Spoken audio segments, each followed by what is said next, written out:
Burning the bridge that keeps us. I'm here and I'm fearless. Exaggerated, that's what you assume. The story's over now, I must conclude. I am conflicted, watching where I step still. Hanging in the balance, not the life I want to live. I want to take it all, standing tall. Fear outweighed the person you are. Oh, break out, I've got to see. Spent all my life holding all of it closely. I played it innocent, a feel of discontent. I'm finally facing it all, fearless. Hey, good afternoon, good evening, everyone. How's it going wherever you are? Breaker, good to see you. Good evening to you. Ryan, how you doing? I did use the at everyone this time, like you suggested. Thank you for that. You just did the Epic Dominion task and you finished your 3 10K tasks for the day. Nice. Very nice. I'm glad. Your alliance is probably very grateful too. Hey, Barkman. I can do this. There we go. How's everybody doing? How's everybody on YouTube? How's everybody on Twitch?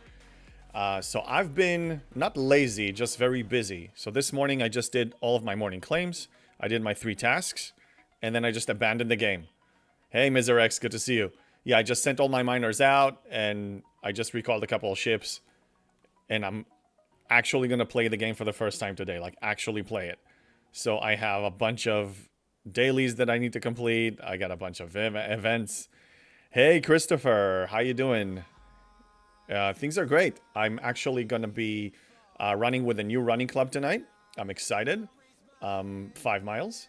I'm trying out different ones now. Like, you know, trying to expand my horizon and get into some new communities, new running communities. I was in the same running club for like 3 years, and I think it's time for me to, not to let them go, but it's okay to actually open my eyes for other possibilities. Hey, Norwich. Good to see you. Hi.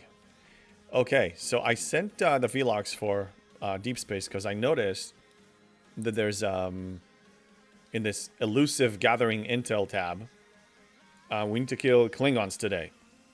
So I don't know if you did that already or not, but I'm combining my dailies with the Klingon kills. So I'm going to complete that both at the same time. And then this one, this is to kill probes, which it's nice to have synergy because this is in correlation with the Battle Pass. Same thing. So I'll be doing both at the same time. I think what I'll do first is kill a couple of freebooters and get that out of the way, because I have a few daily goals that I need to complete. But yeah, the Alliance tournaments, every time I see it, it makes me happy. It's like a few clicks away and I complete it. I already did my 3, and my contribution is 30,000 every day, as always. I already purchased the Prime Valor emblems before I forget, because like that's the #1 most important thing right now for me at the store. Hey, Kinky Jesus, why are you not surprised? AR is talking about the stock market in AC. Sorry, just randomly noticed and had to make a whale joke. Ha ha ha, very funny. But wait, Kinky Jesus, are you infiltrated into our AC? How do you have access to our AC? You're not in our alliance. And the Hound. The Hound is a well-known day trader, and he gives us a bunch of tips. No, go back to map. Oh, yes. Yeah, stock market today. Yep. Yeah, so the Hound, he's a day trader, and he gives advice. It's at your own risk, but I did follow his advice sometimes. Sometimes it was profitable, sometimes it was not profitable. So it's still at your own risk. Valor emblems. Yes, Ryan. That's the most important thing in the store. It's such a good new addition, and I need that disco. I need that disco prime so bad. Because I don't tear up my ship, then I'm limited with my warp range. So the disco is going to fix a lot of things for me. Yeah, you can see the last two lines. I figured. I forget. I forget that, like, my screen is shared. I'm like... Hey, Jonan on YouTube, by the time you get out of work, your alliance gets all the good 10k tasks. Well, you can still... So this is where the coordination comes in. If somebody's just holding on a task and is screwing everybody else, you gotta have a chat with them about that. Like me, I don't hold a task for more than 5 minutes. I already know ahead of time which ones I'm going to be engaged with, and I already am prepared to actually complete it immediately. Like, I do my 3 in the morning, like, fast. I have to reboot the games a bunch of times to, like, you know, after my rerolls, if I do rerolls. But right now, it's the easiest thing ever. If nobody's hoarding on a task, especially if it's one of those really coveted ones, your alliance shouldn't have a problem at all. Breaker, you got the emblems and Evis parts once it started from leftover points. Nice. Then I tiered Evis and got more Evis parts. Eviscerator, yeah. Again, because it reset. Nice, yeah, that's a good trick. I do that sometime too. I'm holding... I was kind of tapped out last time. Sorry, wrong screen. Wrong screen again. Sorry, Alliance Tournaments. I was tapped out, so I got my, you know, 12,000 loot or so this morning and then bought all the 5 bundles for this. Didn't buy anything yet. But also... I'm going to end up purchasing all the uncommon export credits. So I'm timing these with the task, with a correlated task that you need 6,000. So I want some loot so I can actually purchase it. Because I'm always short for uncommon because I max pull all the materials and the, you know, other bundles every day from the Section 31 store. So I always need more of this. Yeah, grab your task, do it, and move on. Exactly, King of Jesus. That's what people need to understand. Also, today we had an interesting discussion in AC. For G6 players, especially when we have choice rewards and people, crazy people like me that purchase a lot of uncommon G6 crystal from the event store, all of those G6 material tasks are like an easy completion. So G6 players, we have a lot of options, but the non-G6 players are more limited. So I suggested that maybe the Epic Dominion and Epic Borg, those should be prioritized to non-G6 first, because they have less options and they need it more. They don't have the same flexibility we have with the choice rewards in G6. So that's something that people took to heart, and I think that's going to help the Alliance. So I'd like to suggest that for you guys to consider that as well, if you have a lot of non-G6ers. By the way, the Gardener is here. He's probably going to go away soon, but there's going to be a little bit of background noise there. Breaker, you only have officers to get from tournament stores? That's a good place to be. So, I'm assuming you purchased a lot of the primes and a lot of the other things. Why do I keep going to the faction store? This is such a bad habit. Yeah, you probably purchased everything. You got all the skins. You got... Yeah, I sometimes buy a few bundles of officers. Like, for example, if I see something like this that I am just about to tier him up, I'm probably going to buy a few bundles just to get him there. Like, I'm probably going to do Una. I'm probably going to do Una this round, for sure. Hey, Spock, how you doing? You stopped doing those 2 tasks. Let others do them when they come up. Yeah. Especially non-G6ers. That's the key. They don't have the same options we do. Hey, Christopher, so you're saying my primary focus for the next 3 Alliance tournaments are the 2 refits for the Cube and the refit for the NX-01. Nice. That's... pretty good. Yeah, I also have a shopping list. Right now, I'm... what's on my shopping list? I need to finish Tarka's Isolated Weapon. Gorn Eviscerator parts I'm definitely going to buy. Rare Zindi Directives. I usually buy all of the bundles there. Kirshara, if I feel like tearing it up. I don't know yet. Yeah, what else do I have left? Maybe Amalgam. I think I finished the Amalgam skin.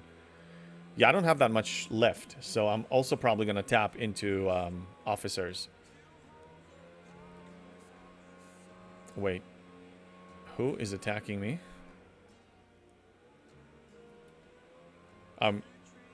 Duncan. Okay, so he's on our Discord. I don't know if he just wanted attention on the stream or he had any intentions of killing me. I doubt it. He probably just wanted some attention. Hey, Duncan. Good to see you. Miserex, the guild I'm in isn't very active. I'll never get that store. Guild Alliance. Yeah, I mean, I'm a WoW player. I know what you mean. Okay. Not telling you what to do, but maybe it's time to consider reevaluating your alliance options. If you're with a bunch of inactives and you want rewards and you want to take it to the next level, think about it.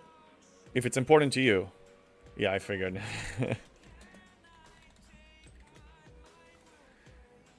Okay. So I think I finished this. Does that exist in this dojo? Does it? Yes, Ryan. You know it.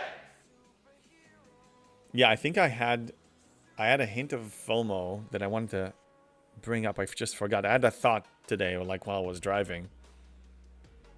There was a little bit of a... Oh, yeah. I remember now. Okay, so we had on our Discord, somebody shared a screenshot of Annorax and their ability. So I'll show you what I mean. I never looked at Annorax close because I'm not even close to unlock him. But somebody shared a screenshot of a breakdown of what his ability actually grants you, the bonus from bonus loot from chests. So let's read this. G3 to G6 parts and refined materials. Okay. FKR messages and credits. Herogen relics. Mycelium. Exotic biotoxins. Zini scraps. Bounties. Trillium. All like, you know, the special currencies. But we don't see Sigma speedups. And we don't see the... At least for a G6 player, from a G6 player perspective, I don't see the loot that actually matters, that I'm actually pursuing. Sigma speed up is like one of the main things that I'm hunting in the Mirror Universe. There's no bonus here. And the rest of them, nice to have, but it's not a... So I had some FOMO, like I really wish I'm going to get him soon.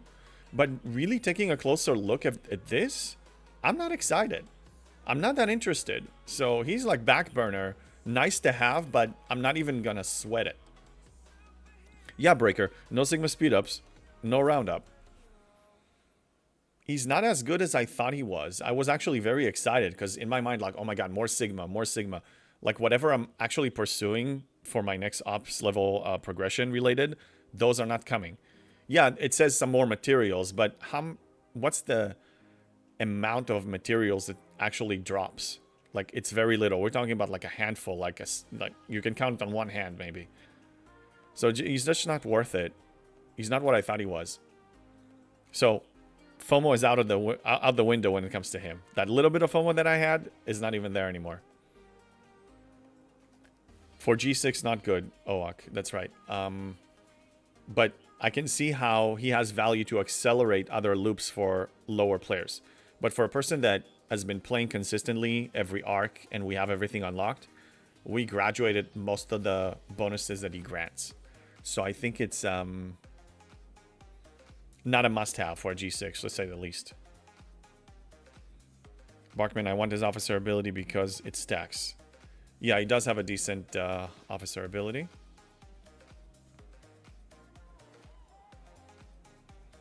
Yeah, the Epic's buried by 2,000 and it stacks. And will reach 3,200 at rank 5. And this is for every hit. So every one of their weapons, it adds up quick. So, yeah, PvE uses when it comes to like survival. But no extra loot. Not the loot that we thought. That's a shame. I was looking forward to him, but not so much anymore. Breaker, yeah, he's good with Picard and Bev. Helps me with the elite waves. Oh, no, he has great uses. I mean, again, he's not a bad officer whatsoever. I'm just commenting about his loot ability that I was very excited about because I thought it applies to everything. So if you get 50% more in a chest, it means everything in the chest times 1.5 points. That was exciting, but now I see that it's very specific, and I'm not that excited about it anymore. Hey, Tavimosa. Good afternoon to you, too. Hey, Jorg. Hello there. Hello there. I need to add that sound alert one time. Yeah, that's like a must. Every time I watch Star Wars and it gets to that scene, I just laugh hysterically. It's just perfect delivery. Christopher says on YouTube, how do I hunt Sigma speedups in MU with a max Enterprise D? I see you're able to kill 68s and 70s, and I can't touch them. What is the right crew with below deck so I can kill them? I'm really glad you asked. This is important information that you should have. So let me recall a ship, and then I'll show you. So I was running a different crew than the one I'm using now, and it served me decently. But the crew I'm using now is even better. And I'll show you very soon. I'm recalling the ship. Okay, so I'm pretty much going to kill Klingons until I run out of health, until I blow up. Because I'm pretty sure I'm going to complete my daily goal before I complete the event.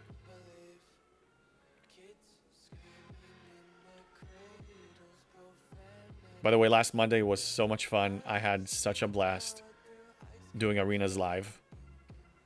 I'm so excited now. Like, Monday evening is going to be like an exciting stream for me every time. Oh, Ryan, you're trying to share the YouTube link? I didn't create that exclamation point. I should do that. I'm adding a note to do that for next time.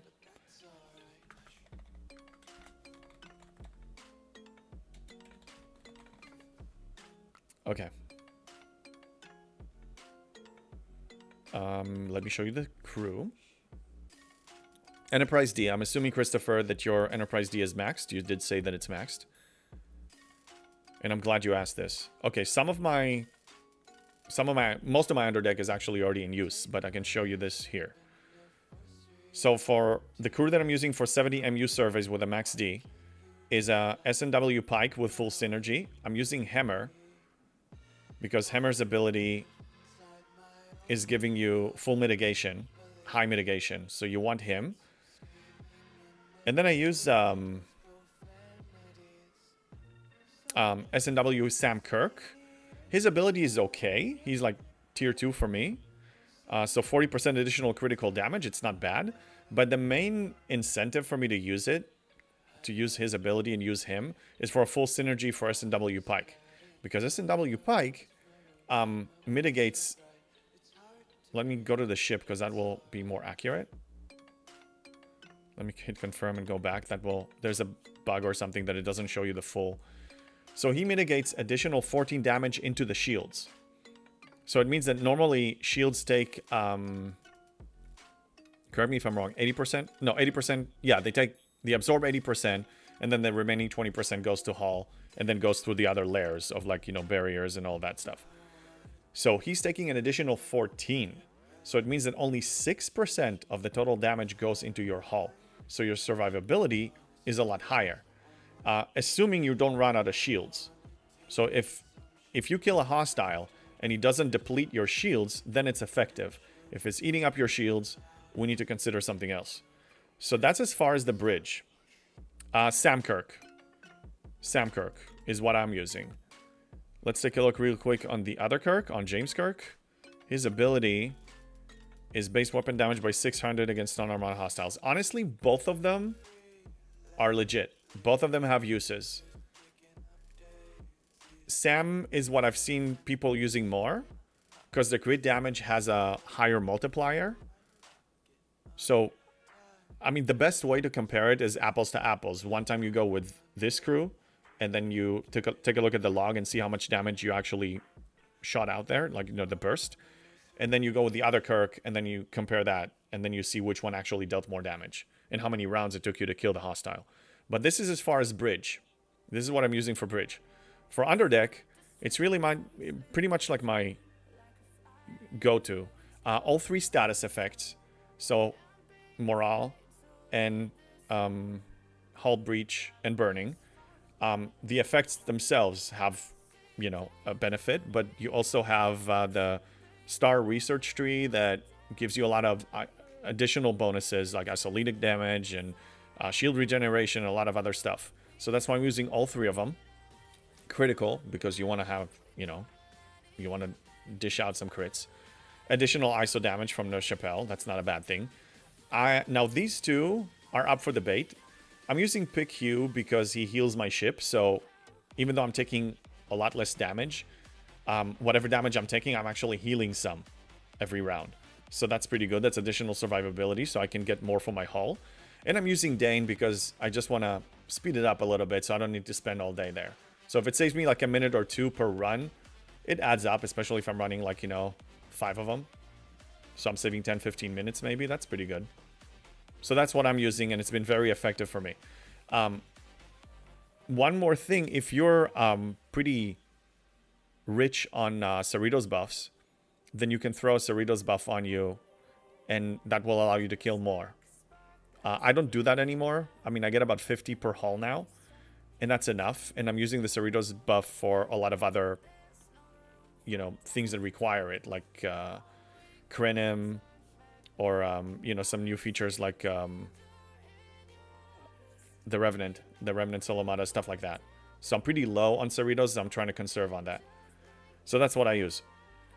Ryan, if you don't have Sam, is any other science synergy okay? Yes, absolutely. I mean, the key is to have Pike on full synergy, so he actually absorbs additional 14%. That's really the important thing. Hammer is a must because you need that mitigation. He's very effective because you're only fighting surveys, so that's why it helps you with that. Yeah, this has been the best crew for me. Before that, I was using my standard hostile crew, which is what I have on the Velux right now, which is Doctor, Janeway, and E-Data. D-Data. E-Data. E-Data. I need to correct my pronunciation of data. Yeah, but the crew I showed you with Pike is way better. Happy Cat, how you doing? Other Kirk don't go full synergy. I think you're right about that. That's right. Good catch. I missed it.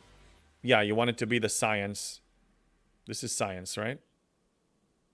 Yeah, this is command.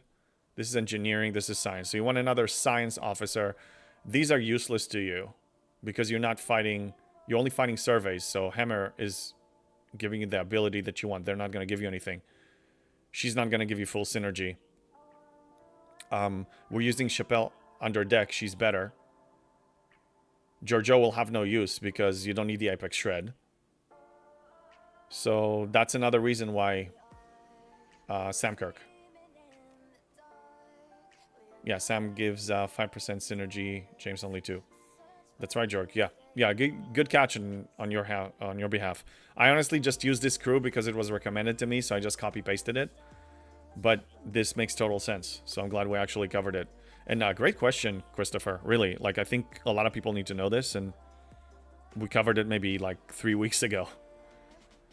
Mizarix, how do you spend time on construction and research? Because they take many days. Very good question as well. So I was kind of like changing my perspective on this. Depends on my stage and what I need.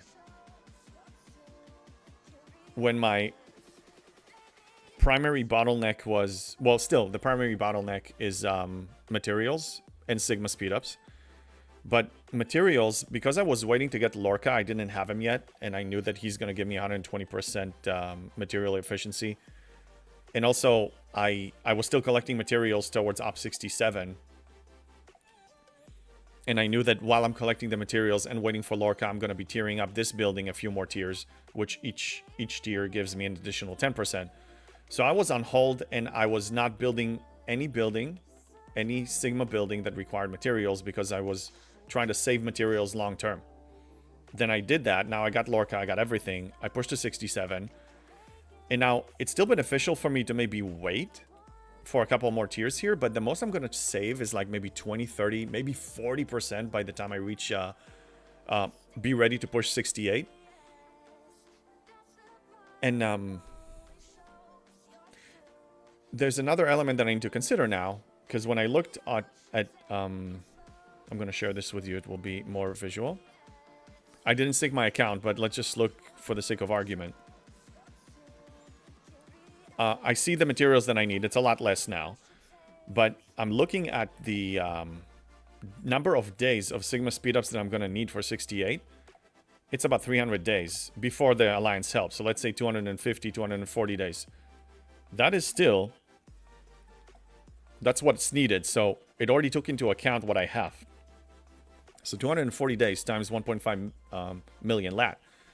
It will cost me 360 million latinum. Just to push. If I have all the materials right now, I need 360 million latinum. I'm not there yet. But even if I am, I don't want to burn all my latinum. So now I changed my perspective a little bit. So now I actually try to push some Sigma buildings when I can. And let them slow cook. So I'm saving maybe a few weeks worth of Sigma speedups this way. So I'm sacrificing some materials on some single buildings, but I'm letting them slow cook. So for example, I already cooked this one, I cooked this one, cooked this one. And probably tonight I'm going to cook another one, another Sigma. So that's how I'm doing it. And as far as research with a single queue, I don't really do the Sigma researches so much these days because they're not that important. And I want this available because usually I use this one to complete the 12-hour mini events that you need to spend materials on buildings and research. So usually I go for G5 researches. So I want this available for that. Okay, catching up on chat. Yeah, I hope that answers it, but let me know if I missed anything. Breaker, one at a time. He doesn't really have much of a choice. That's right. Yes, but expanding more, but between a G6 and a non-G6, that's what's happening there. Christopher, have you tried Apex Shred, GG? Yeah, I tried it, but she's useless over there. She's not that important over there because they don't have... You don't need Apex Shred against them. It's ineffective. So Sam actually gives you some bonus crit damage, which is more useful. She will be useful in that synergy maybe in the future when there are hostiles that actually Apex Shred is going to be effective against. But currently, to my knowledge, the only time you encounter these is in the new mirror waves. Not mirror waves, just the new waves. Solo waves. Happy Cat. Giorgio would have been great, but Scopely... What about Scopely? What now, I should say, about Scopely? Breaker, that 3% makes a big difference. Yes, it does. For every hit, every time they fire a cannon at you, you take 3% less damage. It adds up very, very quickly. Hey, LSDs, good to see you. I haven't seen you in a while. How you doing? Happy Cat, make her science officer. They're not going to change it. Yeah, no, they're not going to do it. Okay, let's take a look at the... By the way, if you have the mod, if you press T, that takes you directly to the events. So you don't need to click on claim if you don't want to. Just to view an event.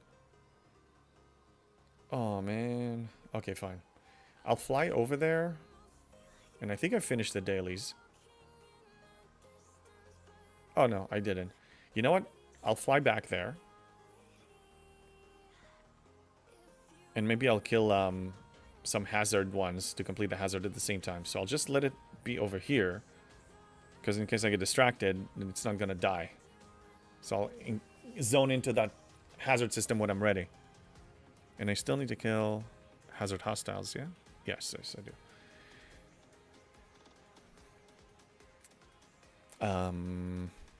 Okay, I think I can recall the ore miners. I did that to complete a daily as well. So yeah, priorities in the later part of the day is obviously daily goals because they're more time sensitive. So I try to nuke these before the reset. And then later tonight, if I didn't finish, I'm going to do the events.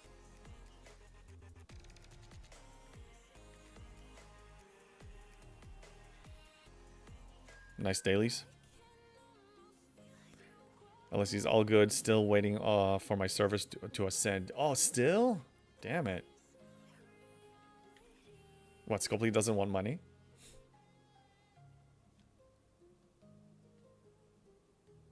Yeah, I mean, I can only imagine waiting for Ascension when you're ready to move up is just like, are we there yet? Are we there yet? Are we there yet?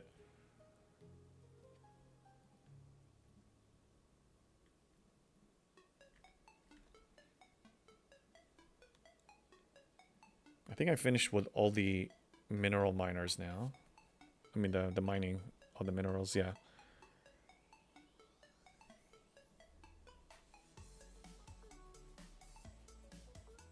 Oh, prime real estate and research. And I think the 12-hour event, last I checked, was the... what was it? The commanders. Yeah, it was the commanders, I'm pretty sure. Okay, squirrel moment.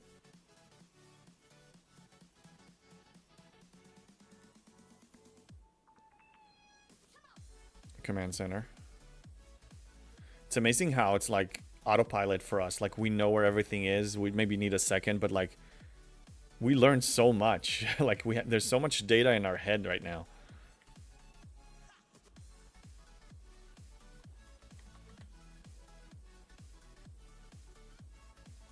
Uwok says, I wish I was 60 already. My fleet needs me to be that ops level. I hear you. Where are you now? What ops level are you now, Uwok? Hey, Zanita7, thank you for the follow.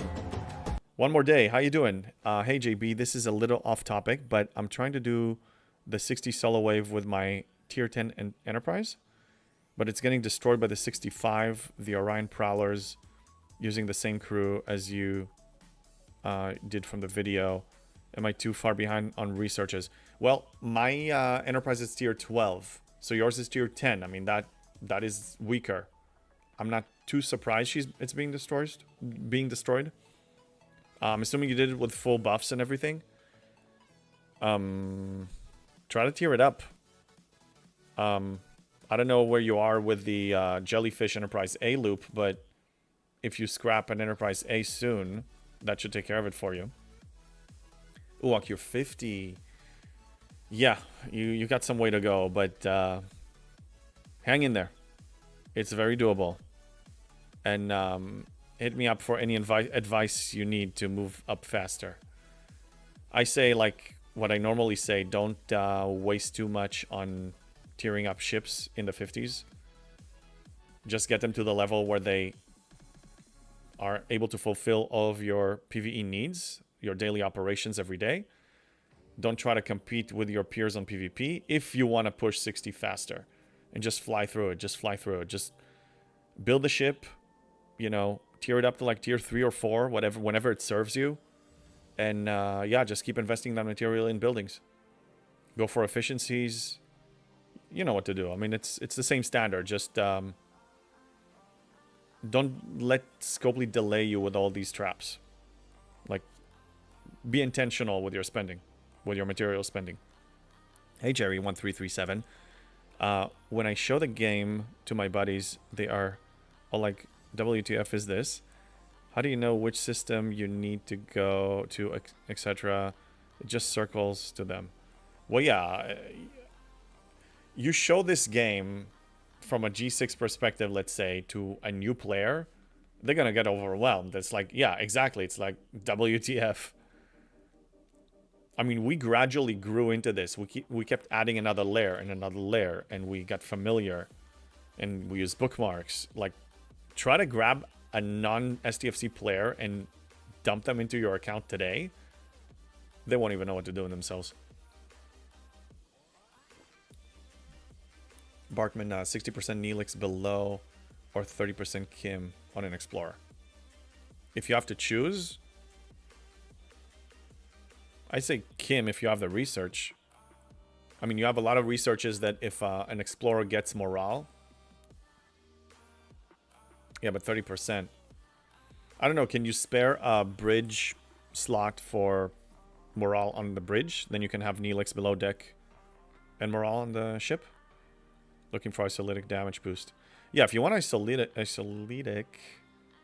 I mean, ideally you want to have both. They're both very valuable. Because let's say you run E-Data, and you replace him with status effect ability on the bridge, then you're getting the isolytic damage and all the other bonuses back. So that's something to consider. Breaker mileage may vary. Artifacts, research, favors, etc. makes a difference. Mileage.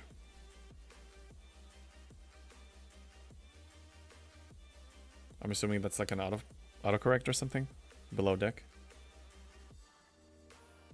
Kiki Jesus showing it to G3 perspective is probably too much for most people. 100%, man. 100%. Yeah, they don't play. LSD is hoping we ascend this weekend. I have a free-to-play treasury, emergency rations, and 3 months of allegiance tokens waiting to be used. I hope so too. Ping Rev Deuce about that. I mean, he's very good with getting the status updates from Scopely, and sometimes he actually makes decent arguments to ascend servers. He's done that many times in the past, and he talked about it. So I'm assuming you probably hit him up, but if you want a status update, ask him. I mean, he has the contacts, and he's used to chatting with Scopely about ascending. I don't have access to them, so they won't answer to me. I have no NDA, no nothing. I mean, all I know is like Beck and Hammy, but that's it. Breaker, when using the same crews that they see from your streams. Oh yeah.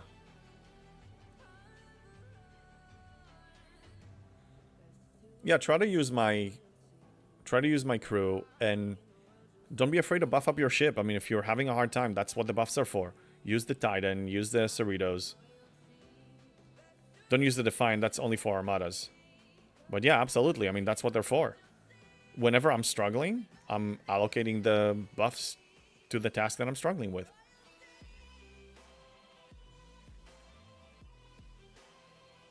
Didn't know? You'll ask him? Yeah, please do. I mean, I know that he can get like an estimate of when a server is going to ascend. And sometimes a server was ready to ascend, and Scopely, sometimes they just don't pay attention, or they just put something as a low priority item. And he followed up with them, and they actually ascended the server. So, I mean, you're ready, and you also told me that you have a lot of other people ready. It sounds like your server is ready to go. So it's worth double checking with Rev just in case it fell through the cracks. Hey Total on YouTube. Bought all the Loka skill points in the event store today, and was just enough to max out the ship mats efficiency and Forbidden Tech efficiency. So satisfying. Oh yes. Ship mats efficiency is great. Forbidden Tech too. Yeah, that's a good purchase. If you needed them and you're utilizing them, absolutely. I did do the ship mats one. Forbidden Tech, I think I'll double check in a second. I don't know if I'm waiting. I mean, I'm going to slow drip the rest, but I'm curious if I actually got the Forbidden Tech one. I don't think so. I don't know where it is, but I don't see the symbol unlocked, so I'm assuming I don't have it. I'll have to wait for it. But yeah, congrats. You have it maxed?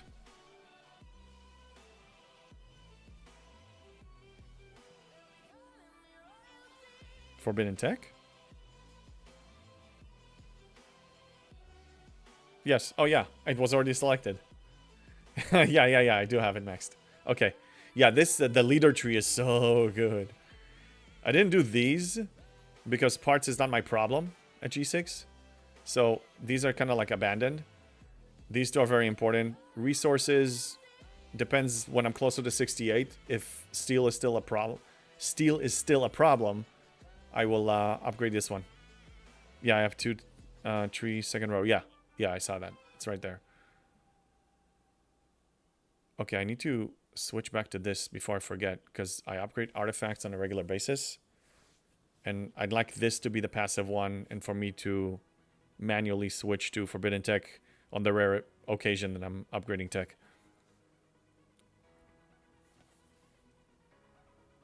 Oh, there are ads? Okay. Okay, I think I need to check my events here. What else do I have?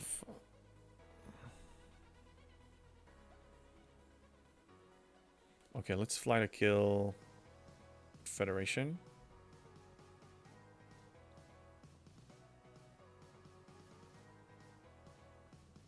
Flying against the Federation.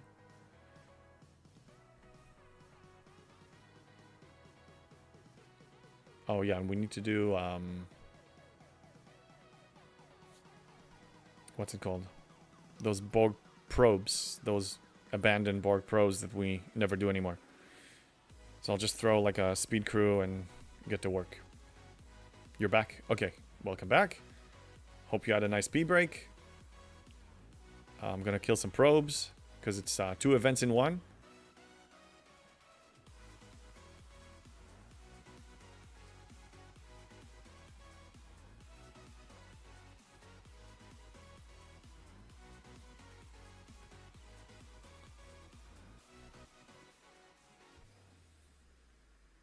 Let me double check the events real quick.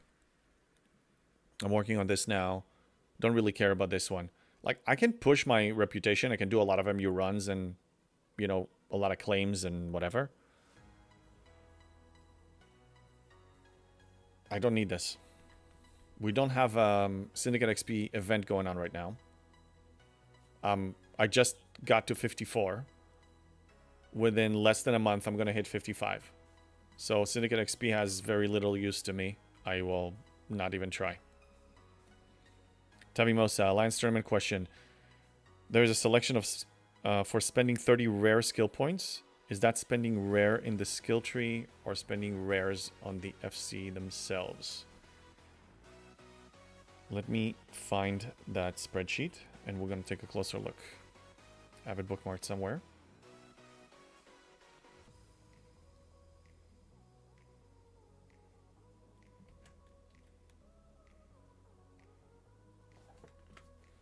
Okay. Jules Verne, thank you for creating this and anybody who helped him. Hope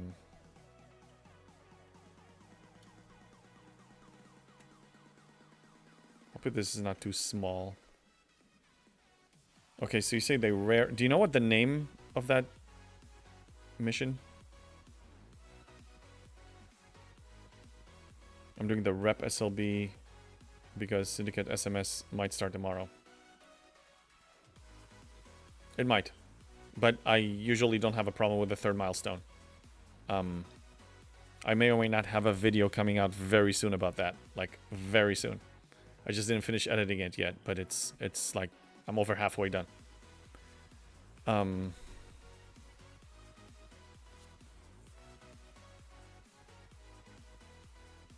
I need the name. Wait, rare commander skill points 30. I think it's this one you're talking about. I need to read the text. It doesn't really say here. I think it's spending rare skill points on the actual ability. It's not refining 30 in the refinery. Yeah, the 30 rare. I remember that because I tried to refine one time and it didn't score for me a while ago. I don't do that task anymore because it's not worth it for me. The reward, it doesn't pay the 10k points and also the 4400 rewards. So I just don't go for any task that doesn't give me the max loot and the max points. But if I remember correctly, and I'm pretty sure, you need to spend 30 rare on an ability on a fleet commander. Ryan, rare skill points are spent upgrading certain skills in the skill trees. Yeah, you said the exact same thing. I was late on that, but yeah, thank you, Ryan.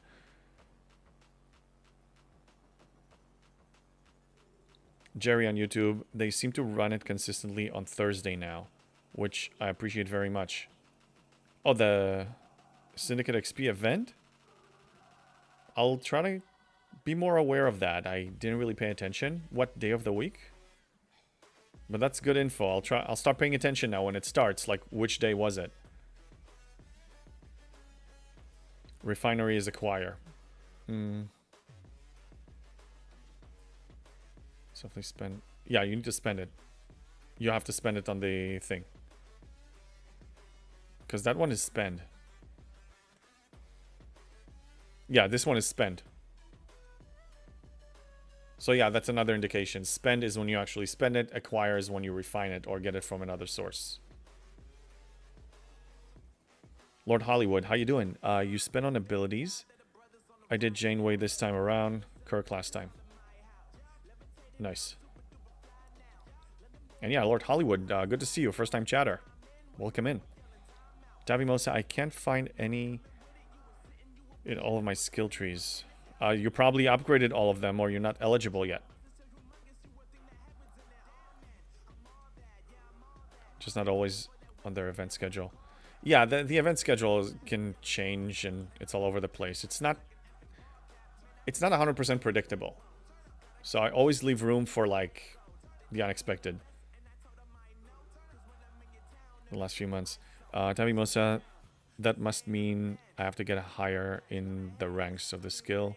So maybe 10 or 15 or further. Most likely. But if you don't have them, you don't have them. But I would say, why would you want to go for that one? I'm assuming you're not G6, so you need alternatives. But still, 8,000 point for your alliance. It's not bad. But you're getting 660 loot.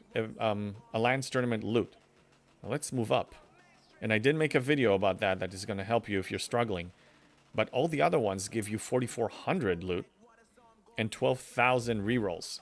So this is like a self-feeding loop. I highly recommend considering going for the easy one, like Uncommon Export credits, Epic Borg solo and Epic Dominion solo. Those are very easy. You can, if you time it right, you can complete 2 of them in an alliance tournament of each. So that's 4 easy ones. Some other easy ones that you may or may not be able to do is Temporal Disruptors. And if you're a G6 player, then you have these 3. But if you're not, then disregard. You're G5. I assumed, yeah, because you're looking for alternatives. You did the 10k acquire Uncommon X-Borg. Very good. Also, because you're getting that much loot, and I don't know what your need is when it comes to X-Borg, Uncommon X-Borg credits, I buy the 5 bundles from here, that I also time them, these, so I also time them to complete the task itself. So I can complete maybe 3 tasks, roughly, just by buying the 5 bundles from this. Another thing that feeds itself.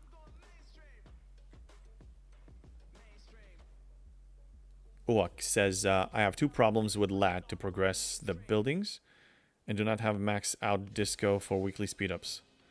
Wish there was a video on how to get more LAT. That is the... There were 2 at the top of my list and I did the other one, not the LAT. But the LAT is also top priority.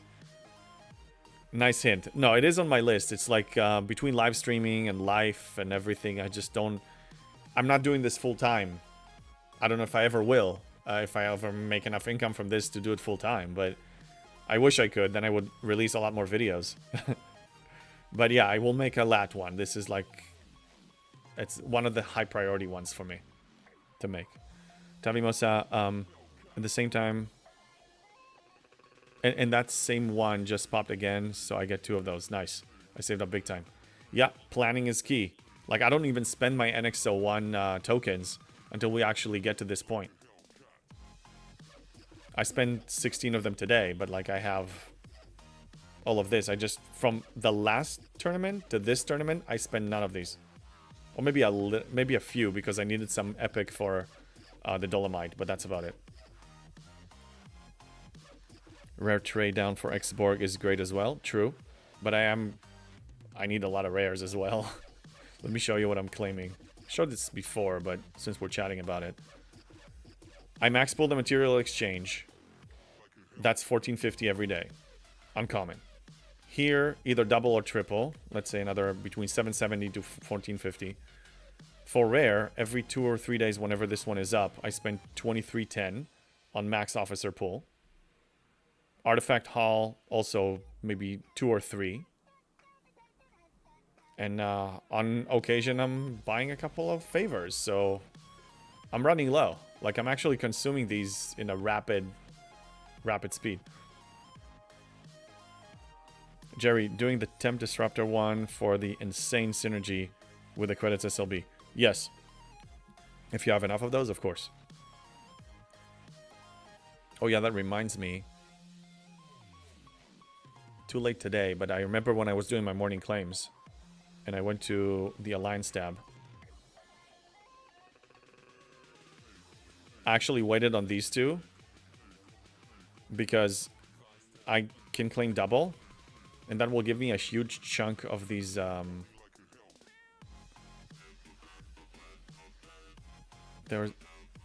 are they? Where are they?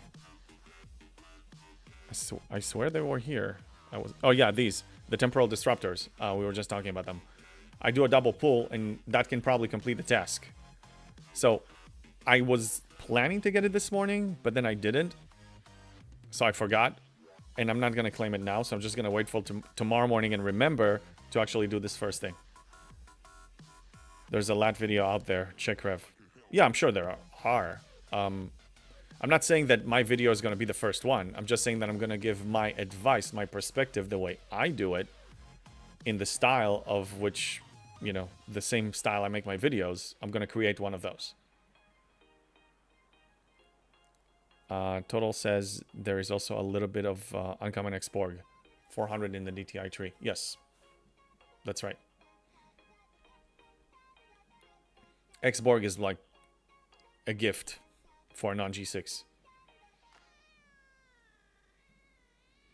Okay, I think we completed the Borg probes. Let me claim everything and then check the events. This one is done. This, okay. Let's just go over them one by one. Solo wave defense. As far as I'm concerned, it's done. I did the 5 that I can, and this is an ongoing thing. I don't have the new ship, so the other ones are going to stay incompleted. Oh, we need more Borg probes. So I'll stay there and finish this one. I'll do that right now, since I'm already there. Glad I didn't recall. Not that I have a shortage in the token, but still. I was saying yours won't be better or not, just so he or she can get an idea of what to do at the moment. Yeah. No. I know. You didn't imply that. Trying to think what advice I can give now on Latinum.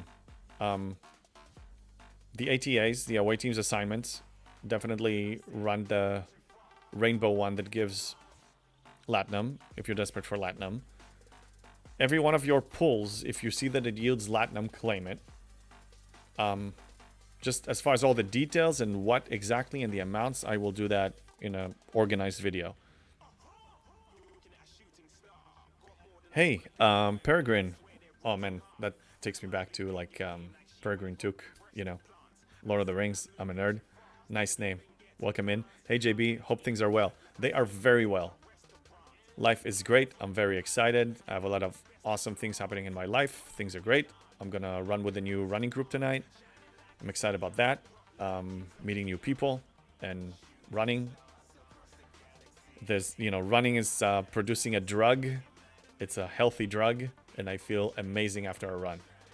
So, as much as I feel amazing now, I'm gonna feel even triple amazing after a run. The Devore Voyager chest, yes, that one as well. Also,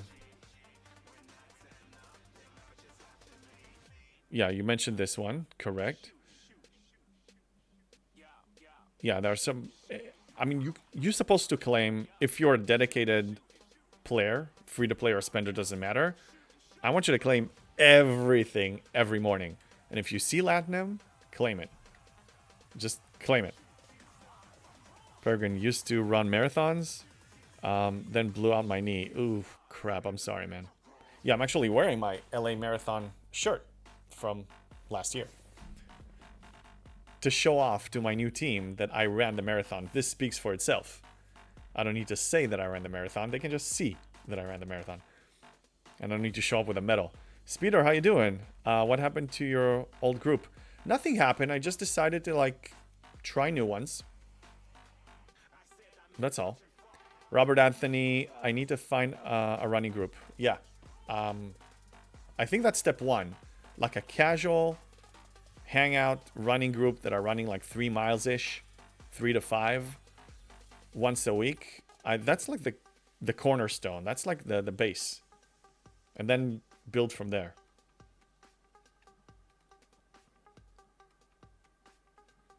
RSDJ1 says, you know you want to spend the lat. The voices say no. The voices say so. I ran once, still missed the bus. Running in the proper way is great. But before I joined a running club and learned, you know, the actual tips and tricks and how to do it right, I was over pushing myself. I was like pushing myself until like can barely breathe. And you're not really gaining anything from that. I mean, you're exerting yourself. You feel like you put in 100% effort, and you did. But yeah, it's not sustainable, and you're not really growing, and you're not really enjoying it. So the key is to have fun while you're doing it. If you're not having fun in the process, just like playing this game, if you're not enjoying playing the game, just reaching a destination is not enough. I mean, it's the journey needs to be rewarding and needs to be fun. Not just getting from point A to point B. Because you're going to get to point B and then you're going to look for point C. Hey, Striker. Thank you for the follow. You ran, I ran for 3 things. For the bus, for the toilet, and towards love. Well said. Well said. Yeah, I don't remember the last time I had to run for a bus. I've been driving a car for a while now, and I hope I won't need to do that. But if I will, then I will. Actually, when I got to Los Angeles, I immigrated here from Israel over 20 years ago. First 2 years, I didn't have a car. I was like a struggling student immigrant and just took the public transportation for 2 years. Didn't kill me. It was fine. Was challenging, especially in a place like LA, but it's completely doable.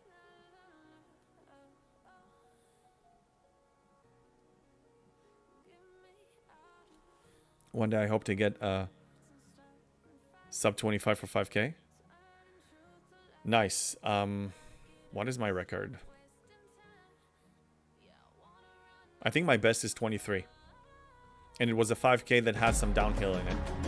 Hey, Broken Wolf, thank you for the follow. Thank you so much.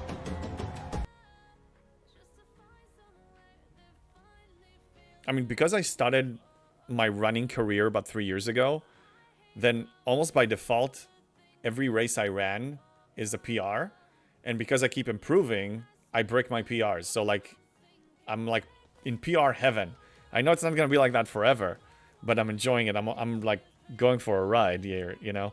And I ran my first marathon, so like I knew it doesn't matter what happens. I have a goal to do it before 4 hours. But whatever I score is an automatic PR. Ooh, can I kill him? Can I kill him? Yes, PvE versus PvE. I should be able to. All right, let's see if I can catch him. Yeah.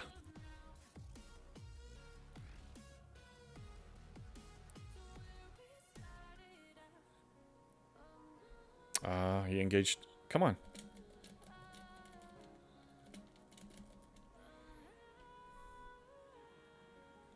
Come on, get him. Get him. Get him. Did I get him? Yes. Okay, dead. What's your name? Are you even worthy? What's his name? Oh yeah, he's like a no. He's a no name. He's a no name. Had to say, he's staring at me right now. Strange how cats go straight into your soul.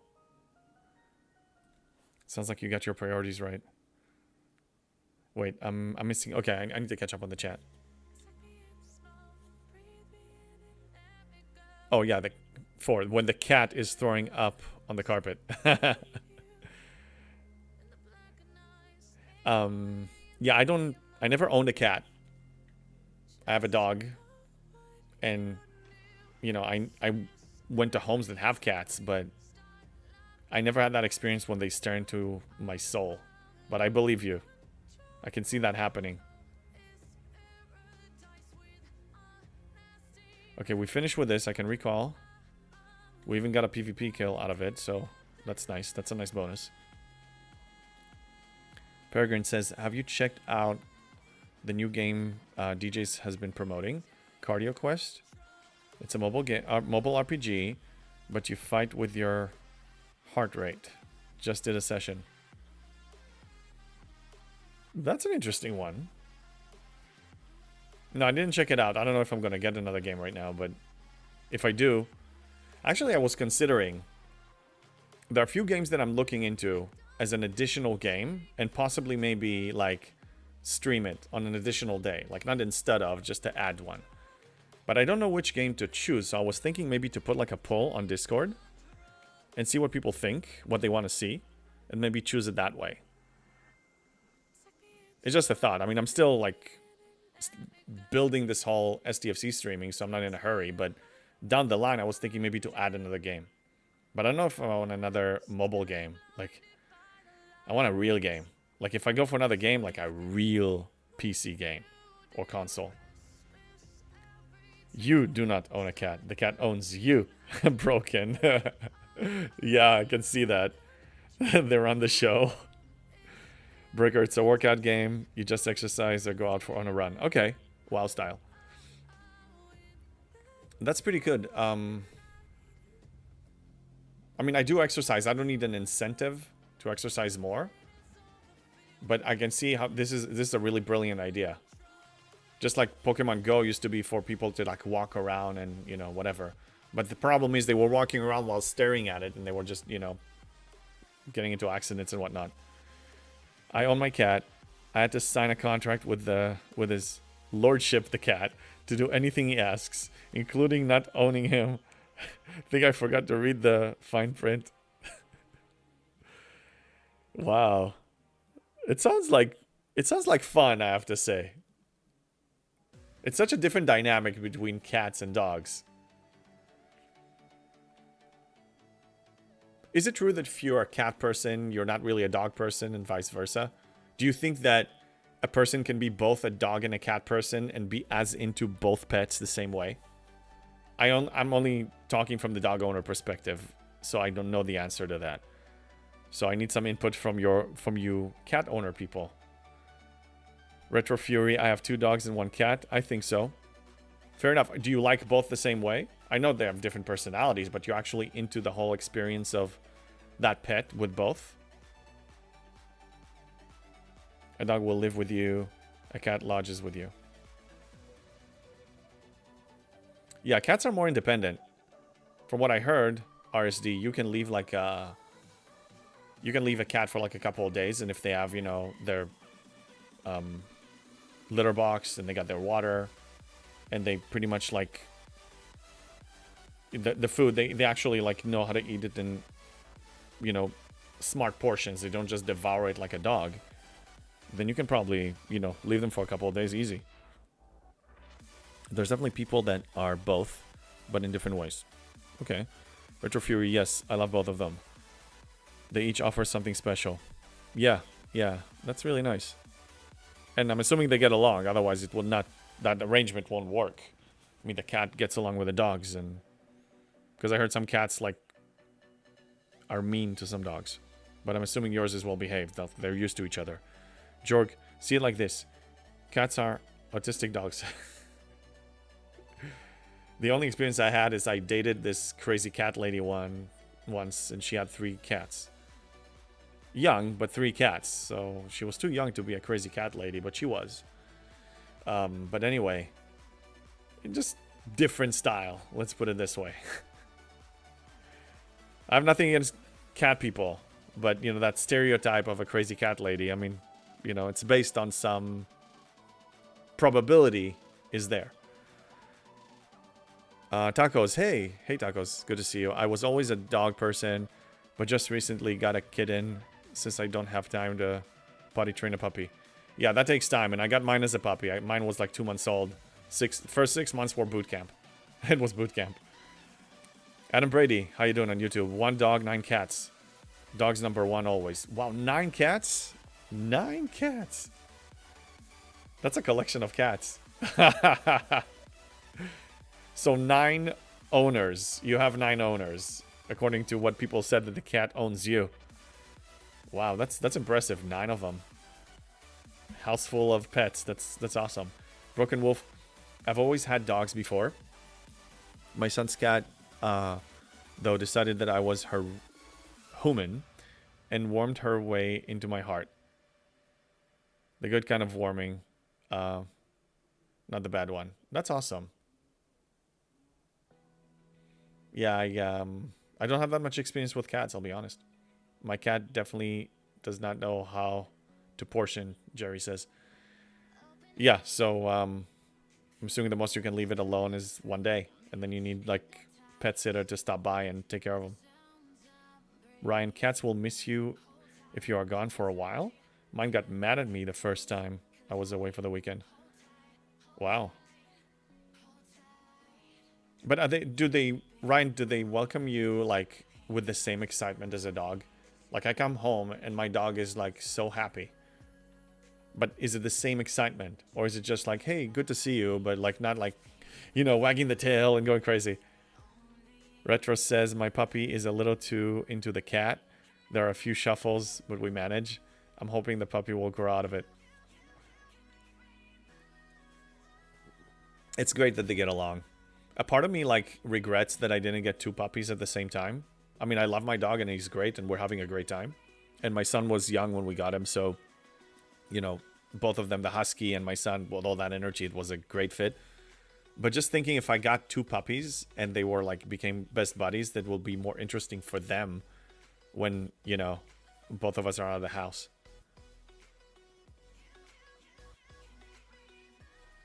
After 8 hours away, dog, Daddy, you're back. I missed you so much. Cat, who are you again?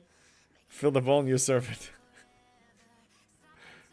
9 cats. That's 81 lives. Yeah, that's right.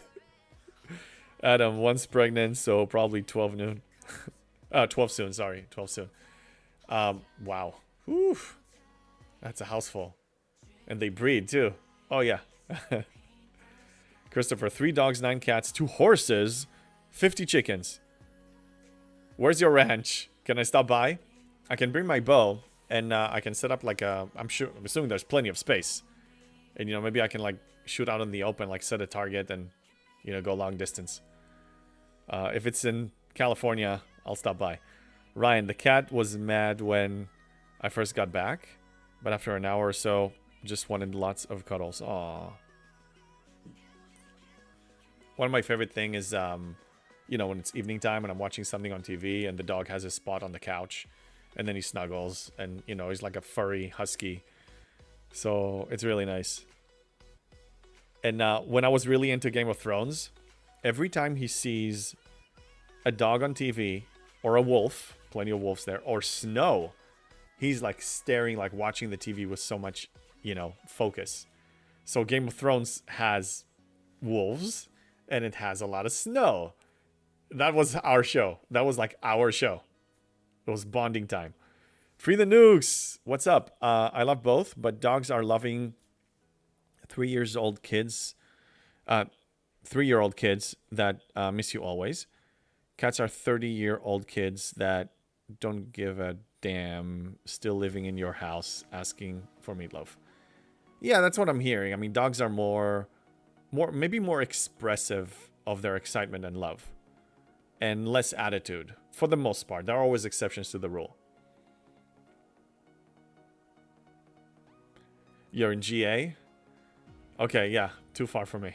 But I'll keep it in mind. If I ever, like, stop by the area, I'll hit you up.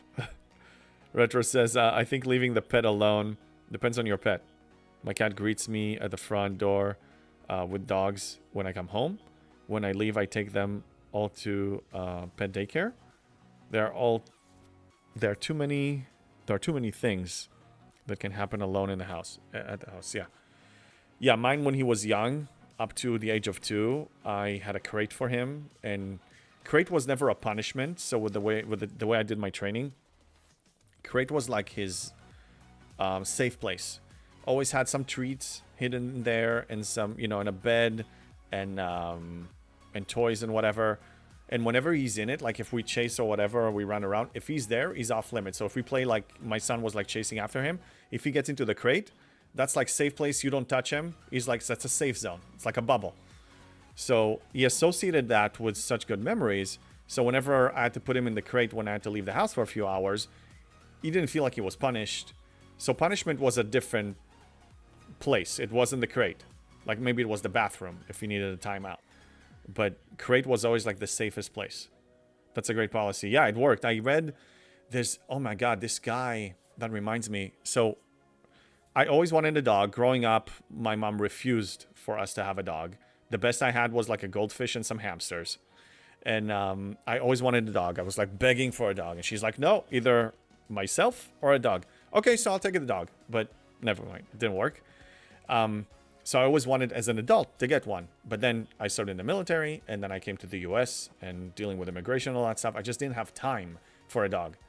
And then I bought my place about 7-8 years ago. And then I had a more flexible schedule too. So I'm like, you know, now it's time. I'm the landlord. I'm the homeowner. It's time to get a dog. And I was thinking about what kind of dog to get. And I was looking around and checking, you know, different personalities, whatever. And then I saw somebody with a husky, and I'm like, oh my God, this is the best ever. I got to get one of these. But then finally, this is what it reminded me. When I was about to get the dog, and I have no experience of raising a dog, I'm like, I need to educate myself. So what do? So I found on the internet somebody, this retired vet, decided to write a book, a PDF, a free PDF on how to train your puppy. And the reason he wrote it, in the introduction, he wrote the reason he actually dedicated and he gives it out for free, because he's trying to save dogs' lives. And this is the way he sees it. A new dog owner is excited to get a dog. They get a dog. They get a puppy. They don't train them well. The dog misbehaves. Some owners get sick of it. They give them away to a shelter. The shelter doesn't have enough room. And some dogs die this way. So he said, if I educate the owners right, they will not have to send dogs to shelters. So I'm saving dogs' lives. So I read his PDF before I got my dog, and he suggested this idea with the crate and a lot of other great ideas. You know what? I'm gonna share that PDF on our dog section on my Discord, because I don't know if anybody's gonna get a puppy, but it's just great education. It's an easy read, and it's free. Okay, catching up on the chat. This was like a story time.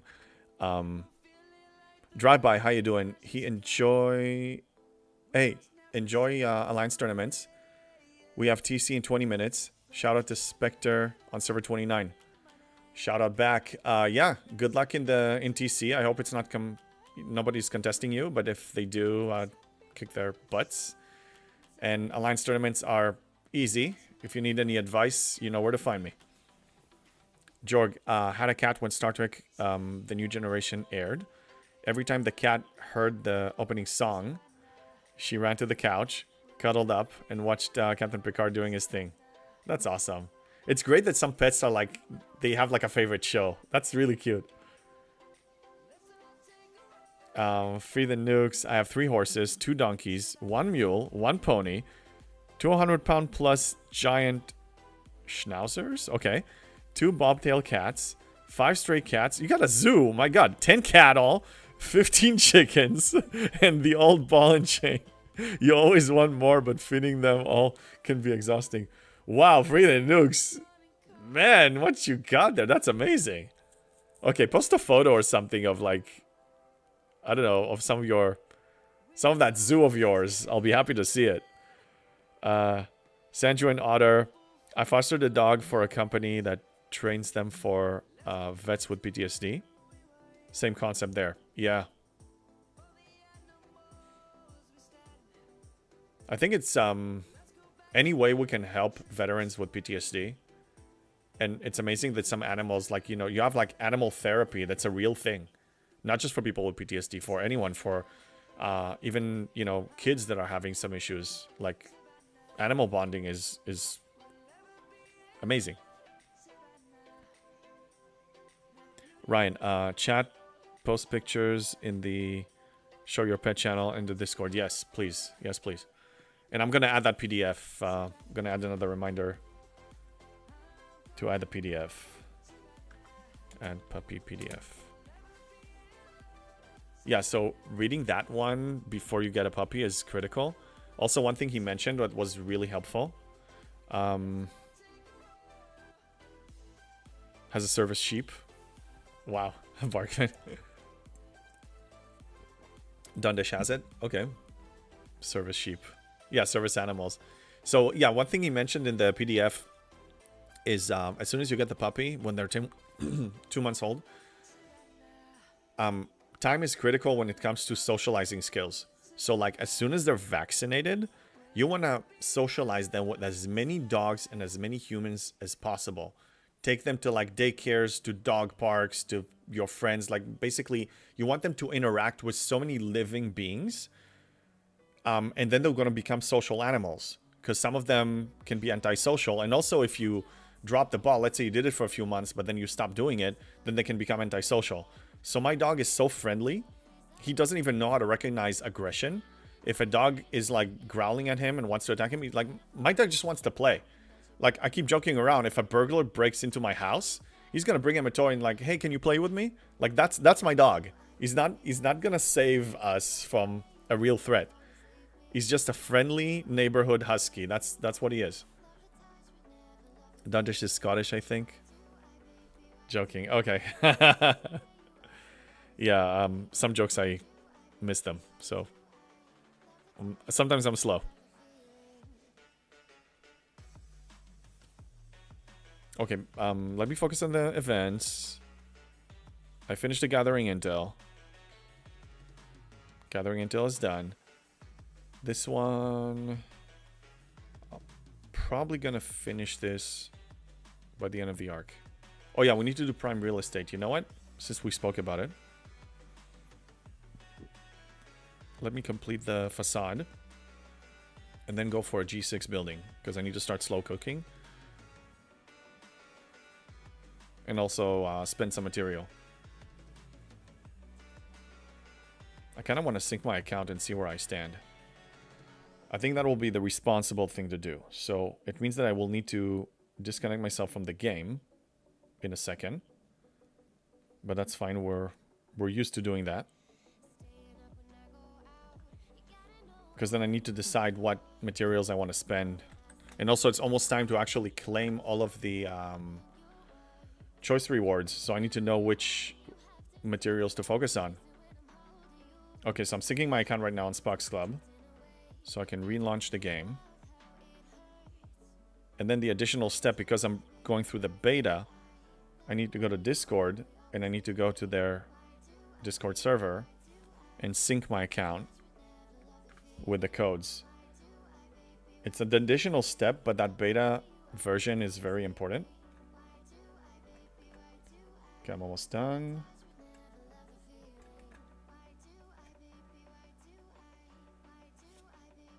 It's synced. And now I can refresh Spock's Club. And let's see where we stand. Wait, I need to see the chat. I need to see the chat. Okay. Nothing is broken. Okay, yeah, Twitch. That one time that Twitch was acting up on me, that one stream. Only 6,000 of each. That's gonna take a while. But it's fine because, as you can see, I need so much more Sigma speedups and Latinum. So time, I need more time. I need steel. There's no rush on this. But it looks like I'm pretty equal when it comes to ore and gas. Crystal is definitely under control. And this is taking into account the ore supplement. Okay, I'll build an ore building. I'll go for an ore building. Retro, I work from home all day, so I decided to send my puppy to daycare one time a week. since I'm not able to go to the dog park during the winter. That's a good idea. I work from home like half the time, so my dog sees a lot of me. So I take him to dog parks because I also have that flexibility. But before that, yeah, I went to like doggy daycare twice a week so he can socialize. And get his energy out too. Like a husky's, like if they contain that energy, they need to let it out. Okay, this one doesn't even require materials, so I think I'll do this one. 6 days. Maybe I'll pop like one of the small exos. Yeah, 40% build speed. That will be enough. I'll start slow cooking this one.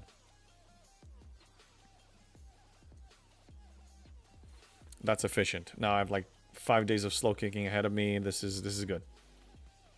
Jorg, speaking of odds, I fostered a tarantula spider for a friend, and I'm not a spider guy. Me neither. I put the terrarium on my TV to have it in plain sight. When I turned on the TV to watch Star Trek, the spider came out running in the enclosure like crazy.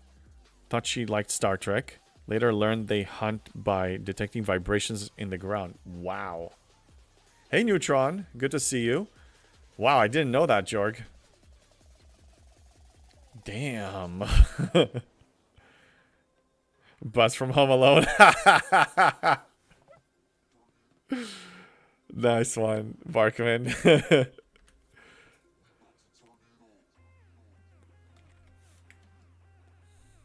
Alright, let's see the daily goals.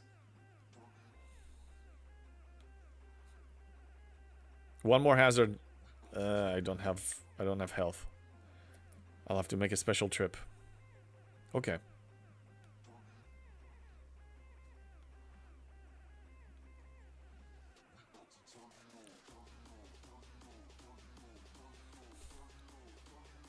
Home Alone. The first one was a great movie. I didn't like the rest. I think there was 2 and 3. 2 was okay. 3, I don't even remember it because it was unmemorable. But the first one was a classic.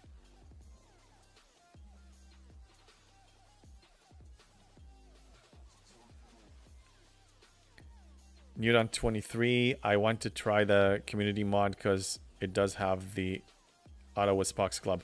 That one actually doesn't work for me, so let me know if it works for you. I think I maybe did something wrong. But I need to know how to install it.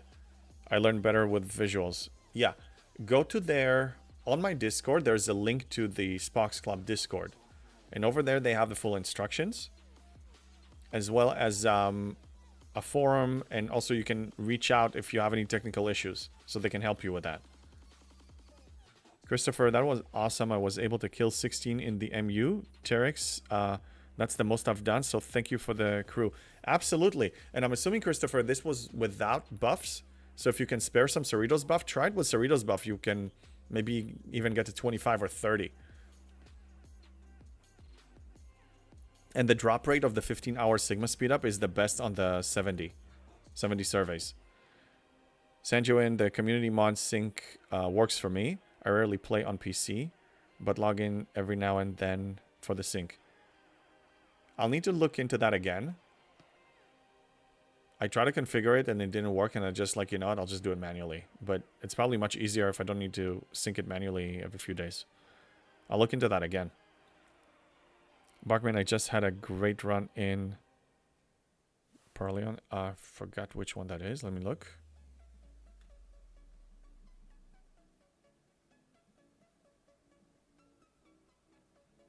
Oh, so you killed 68s. Christopher. Still, that's very good. You got 16 of them. That's excellent.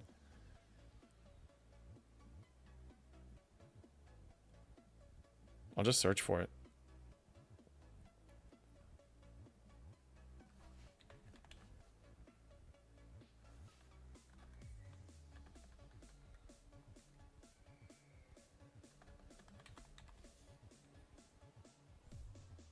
I can't find it.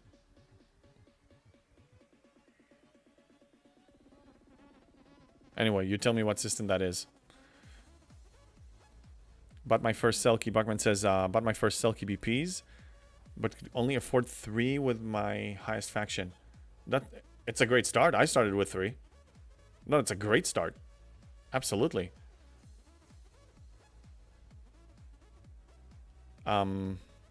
Make sure that it doesn't deplete your faction credits when it comes to like the rarity ships. Always have enough for the ones you're planning to get, and then the rest of them you can start burning on Selkies and other stuff. Hey, Wolfblades. Home Alone 2, Lost in New York, Home Alone 3, Home Alone 4, Taking Back the House, Home Alone 5? No, there weren't 5 of them. There's just no way. There's no way. You're trolling. Home Alone movie list. What?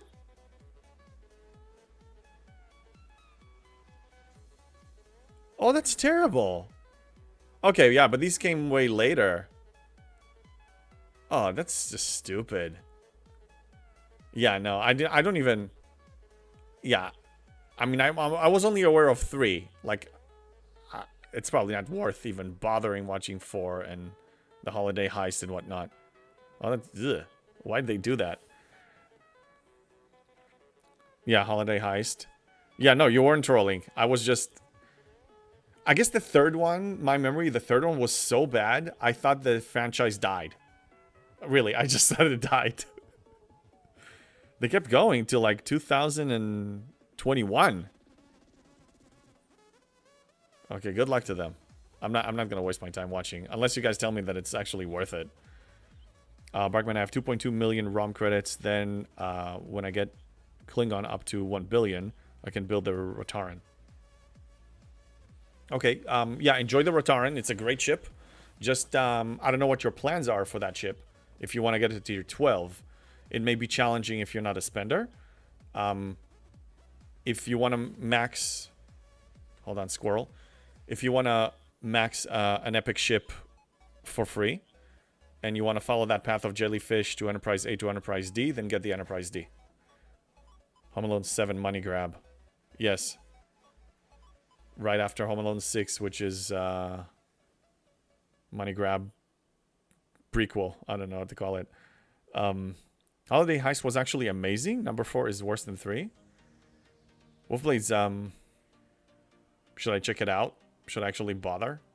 See, my son is old enough. I don't know. If he was younger, then he would be into it. Then I would probably just sit and watch it with him. But just watch it, like, as an adult?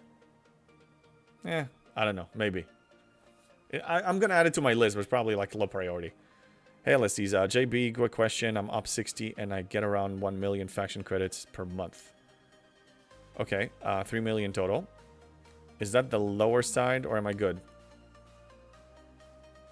I don't remember what it's supposed to total up to, but are you following my general advice in that faction credits video? If you do, then you should be on par with not having any faction credit issues. I just don't know what it's supposed to total up to. Op 60...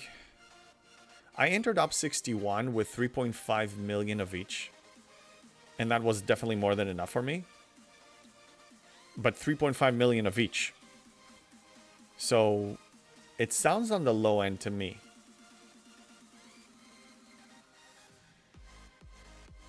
It will be enough for like your faction ships probably, but I don't know if it's going to be enough for Selkies. From my memory, from my recollection. Barkman, I'm doing that. Already have a T6D and just scrapped my first jelly. Okay, great. So you adding a Rotaran as an addition. Yeah, why not? If you can afford it, why not? Free the Nukes, I had no idea there were more than 3. Exactly, that's what I said, Free the Nukes. Again, the third was like, he was older, and I thought like, okay, it kind of reached the end. The movie wasn't that successful. They're probably going to end the franchise, but really, I mean, the concept is great. All you need is just a new kid, and you can keep it going. Rockman, no Fed credits for Ent A, though. Yeah, fortunately, it's not that expensive. As far as like buying it with faction credits. But one thing you can do if you're if you have a significant amount of away teams currency, then yeah, you can buy it from me. I'm buying 1 a day, but like you can accelerate it and help yourself, and in the meantime start buying like 2 or 3 chests if you have enough. It's like I got 193 just over time, just by a single pull and whatever I get from like alliance chests.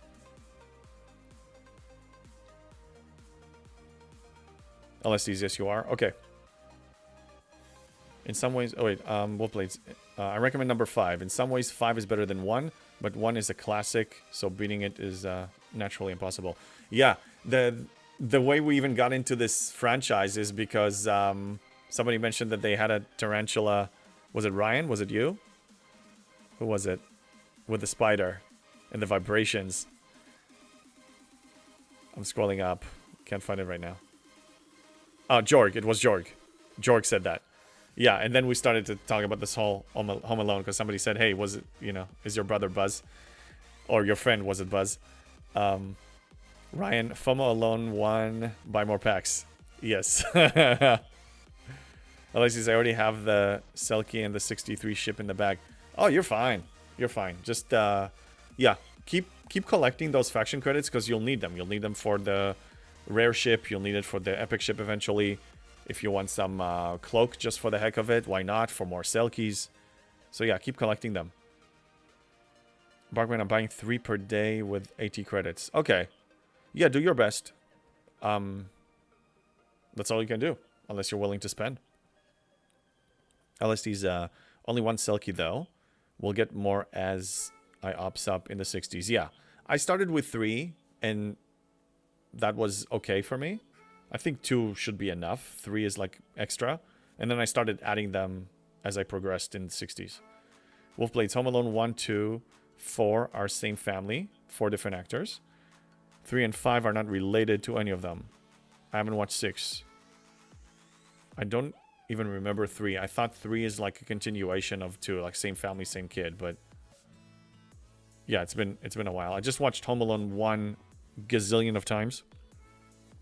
With my kid and when I was a kid. And number 2 maybe a couple of times. And I remember that he's like traveling and those burglars are seeking vengeance. Barkman, but 650 BPs at 3 per day is suboptimal. I hear you. I hear you. I mean, faction credits is really the best way. And claiming 1 of those BPs a day is like to save you a little bit.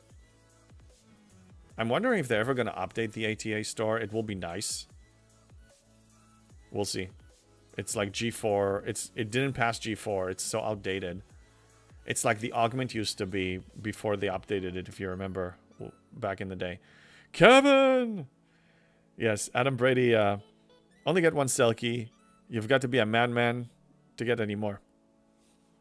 You're looking at him. You're looking at the madman. But, sorry, it's a very happy madman that max refines every day. And still have extra. I even max refine the bonus refineries. I spend millions on the bonus refineries and it doesn't even, I don't even care. So I like being a madman. Barkman, how dare you suggest spending? I'm trying not to shame spenders, you know. But my store is broken. I can't click on it. It's broken. It crashes the game every time. And I told Scopely that it's broken and they don't want to fix it. So that's why I don't buy packs. Speeder on YouTube. I have a lot of Klingon credits, but do not intend to build a Klingon ship. I'm G5, Ops 56. Should I buy a second Nova? When it comes to buying another Nova, I would measure it the way I measured it when I wanted to get like additional Novas is my total mining income enough for me to comfortably max refine both regular refinery and bonus refinery and still have extra? If I'm totally fine and my mining income is fine, then I don't need to build any more. But if I'm kind of like struggling and I need to put a lot of effort mining, like more than the usual, then I'll build more or I'll tier up ships. That's how I would make that decision about the Nova. Because when you get to G6, all of your non-G6 miners are going to be pretty much useless to you. Their mining rate when it comes to mining G6 is disgusting. It's pointless. You shouldn't even do that, and I'll show it to you right now. So my tier 4 Selkie currently is at 205,000 per hour. A Nova, a Max Nova, 17,000. You're gonna need as many Selkies as you can get. So if you don't need the Nova because your income is enough for Max Refines, don't do it. But if you need to build one more, sure. But yeah, just like you, Klingon is my the currency that I use for mining the first. Because Federation, I get epic ships. And Romulan, I get uncommon and rare ships for the most part. So Klingon, just like you, I don't get any warships. So I go for mining with these. Like the first one. This is the first one I'm going to empty. So yeah, Speeder. And if you're good on Novas, as far as your question on what to spend them on, save them when you get to G6. You're going to need them. That if you can build an additional 2 or 3 Selkies because you save them today because you don't need to build Novas, you're going to thank yourself for that decision. Believe me. Believe me. Because Max Refining G6 is going to help you progress faster. It's going to pay off. Hey, Hercules, STFC. Someone DJ's already hinted at an update for that. That's great. That's great to hear. And first-time chatter, so welcome in. Good to see you here, Hercules. Retro says, I don't believe anything DJ says anymore. I don't think he deliberately lies. I think he needs to hide information because he's under an NDA. But did he ever lie? I don't think he did. At least I didn't catch him on a lie. Berlin Wall says they will add G5 when they add G7, I think. Maybe. Hey, the Camping Duck on YouTube. How much G6 do you think you mine a day? I think I calculated it one time, but let's run a quick calculation.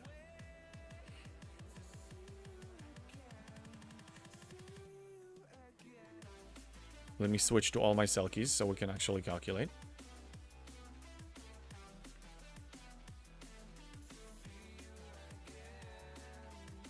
All right.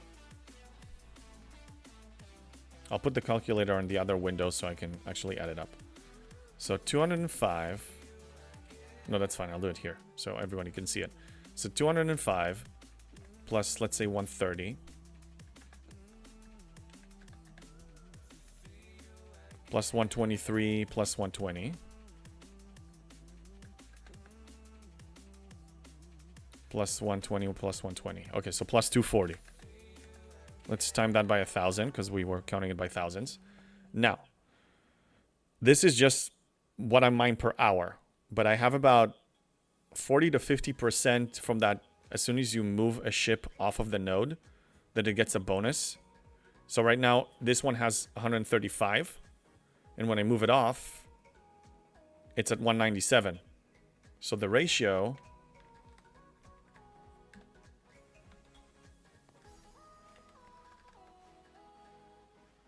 I gained 32%, I believe. I think I gained 32%. So times this by 1.32. I get this per hour. I mine at least 10 hours a day. Probably 15 to 20 because it's passive. So let's say 15. I mine about 16 million every day of G6. Hey, Major Sammer, Lurker. Good to see you. The Camping Duck, can't be many out there with 6 Selkies. True. Not many out there that are almost free to play like me, 99.8%. Not a lot of people out there that are doing arenas as, you know, a very weak warship fleet person like me. I play it differently. But it's that's what I make. So to answer your question, with 6 Selkies, one of them is tier 4, the other 5 are tier 2. Some of them have like tech. Let me show you what I have as far as tech. I have one of these, what is this one called? Klingon mining drill. This one is tier 11. The other ones I didn't get yet, so I only have one of these. Nothing on this one. This one is useless. It's like common. It doesn't even, we don't even need to count whatever it gives. And I have the whip that is important. The whip is tier 8, and the reason I kept it there... Where's the whip? Yeah, it's tier 8. The reason I kept it there is because after discussing it with a lot of people, the odds as far as pulling that daily pull are best for you when it's tier 8. So that's why I kept it there. So yeah, that's what I'm making. So 16 million a day, at least. This is 15 hours, but I'm more to like 20. That's a lot. And I spend, what? 1.2 million. Sorry, let's just do it this way. 1.2 million per pull, twice a day, 3 minerals. So my burn rate, I'm burning 7 million, and I'm bringing in at least 16 million.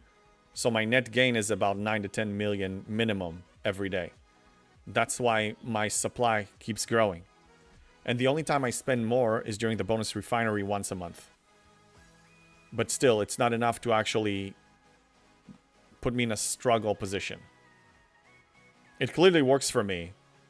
And I think it will work for anyone who is willing to do this. Because the number of extra chests you're getting... I want to clarify this. I mean, I think with RevDuce I mentioned it, and I mentioned it also in some of my videos. But let's actually look at the math. So I'm getting an additional chest, right? 2 additional chests every day. Because I'm max pulling. 3 minerals, so times 3. I get 6 additional chests a day. And the chest's chances of dropping something, you know, over time, it adds up. So a week, I get 42 chests. A year, I get additional almost 2,200 chests. Yes, it works. We're talking about packs worth. $100 value packs worth of materials because I'm doing this. It absolutely is worth it, in my opinion, especially if you're free to play, because we're on a fixed income. We don't have. I banned the store. I can't access the store. It's off limits to me.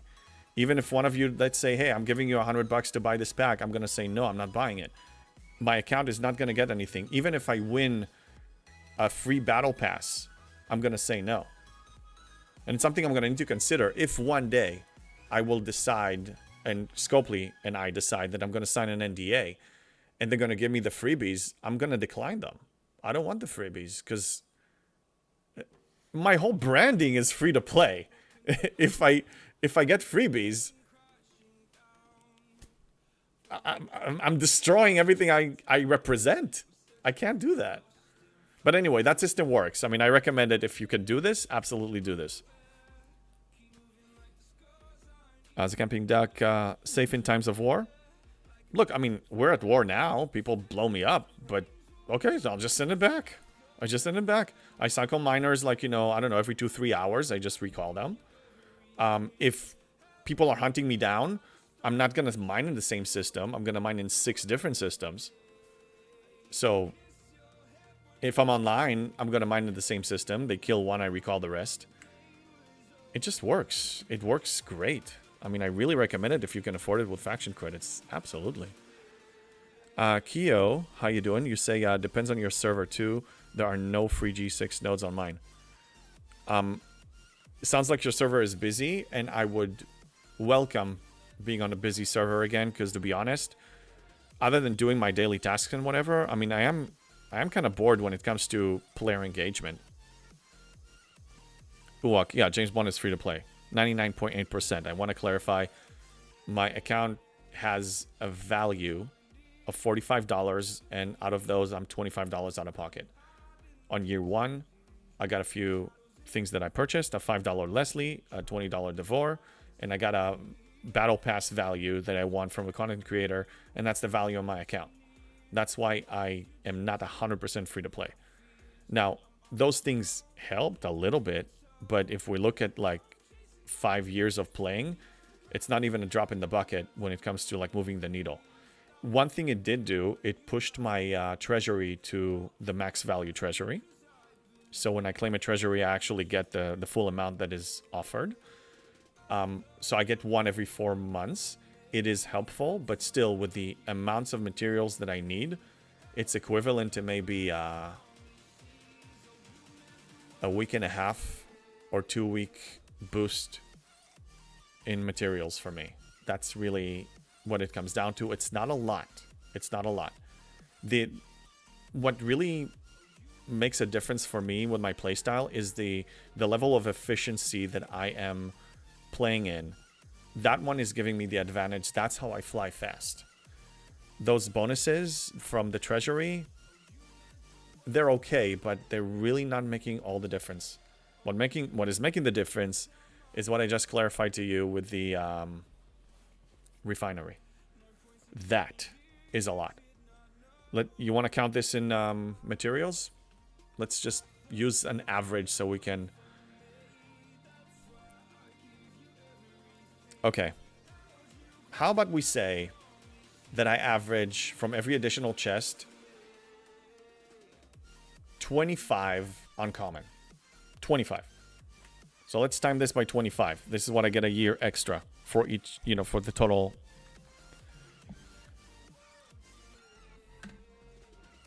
I get an additional, from this system alone, from max refining, I'm getting almost 55,000 uncommon in average more. That is not including the rare. And that doesn't include me opting up and getting more. That makes a difference.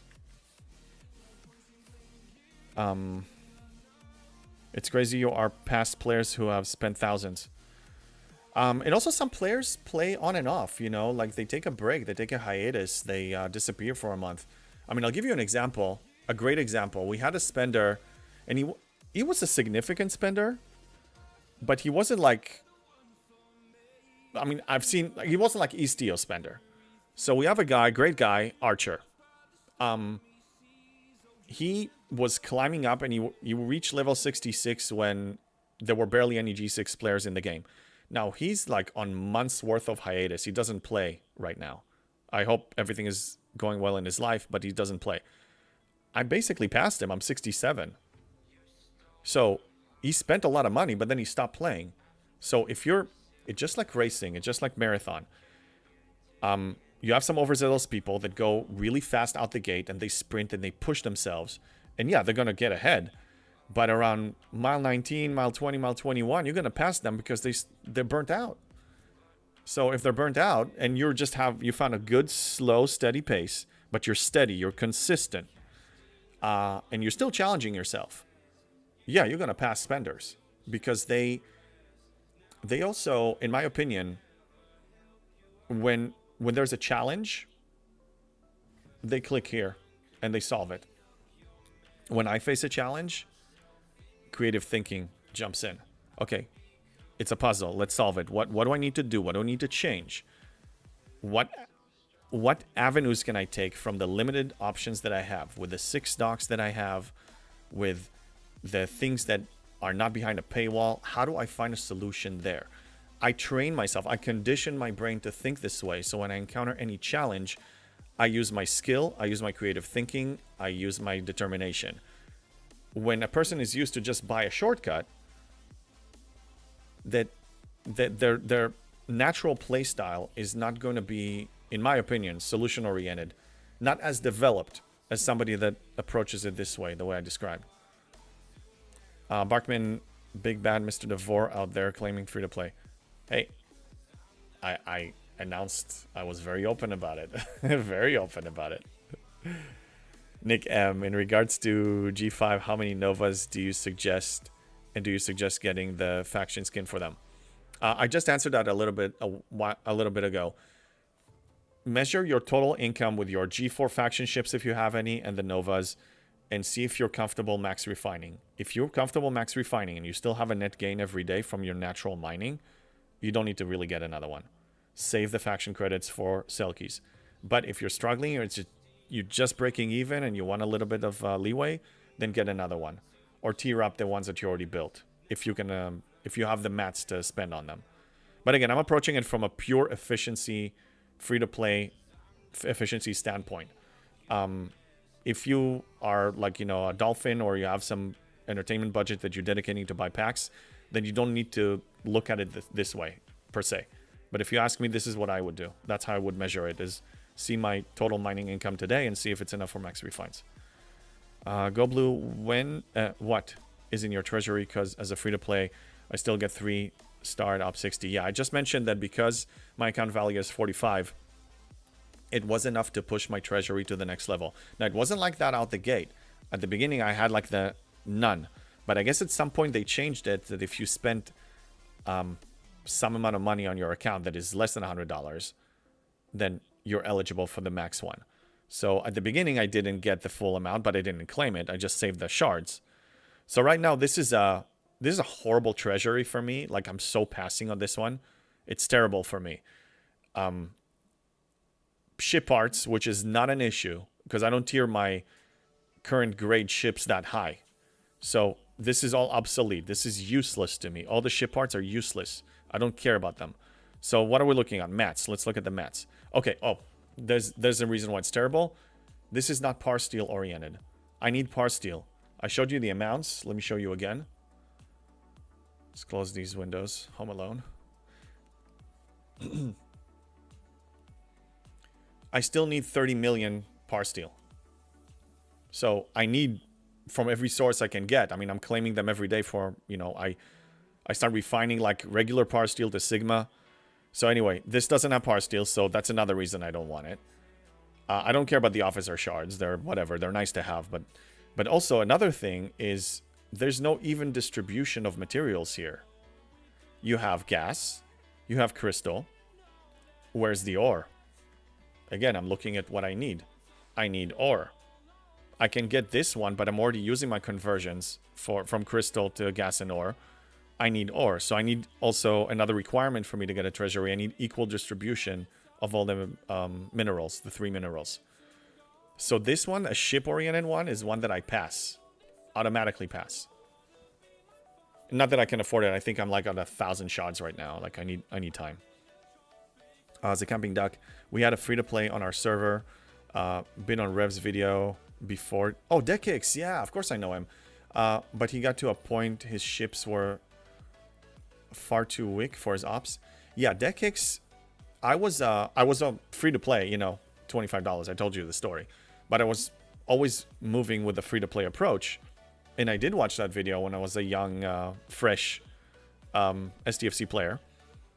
And it was interesting to me to see how we were basically playing the same exact way. Like, I was already playing like him.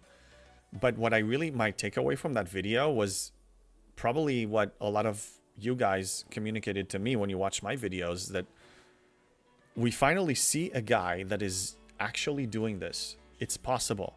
So I knew it was possible because I had that vision. But to see another person doing it was really inspiring to me.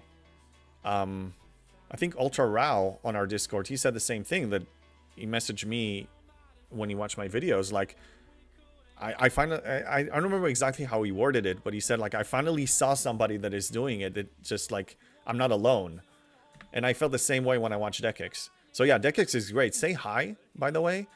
I can look him up on Discord. I did have a conversation with him a couple of times, but I hope he's doing well. Like, you know, and I'm curious to see like how he's doing in general, like in the game, and what his goals are. Yeah, I need to look him up. I need to chat with him, but say hi for me.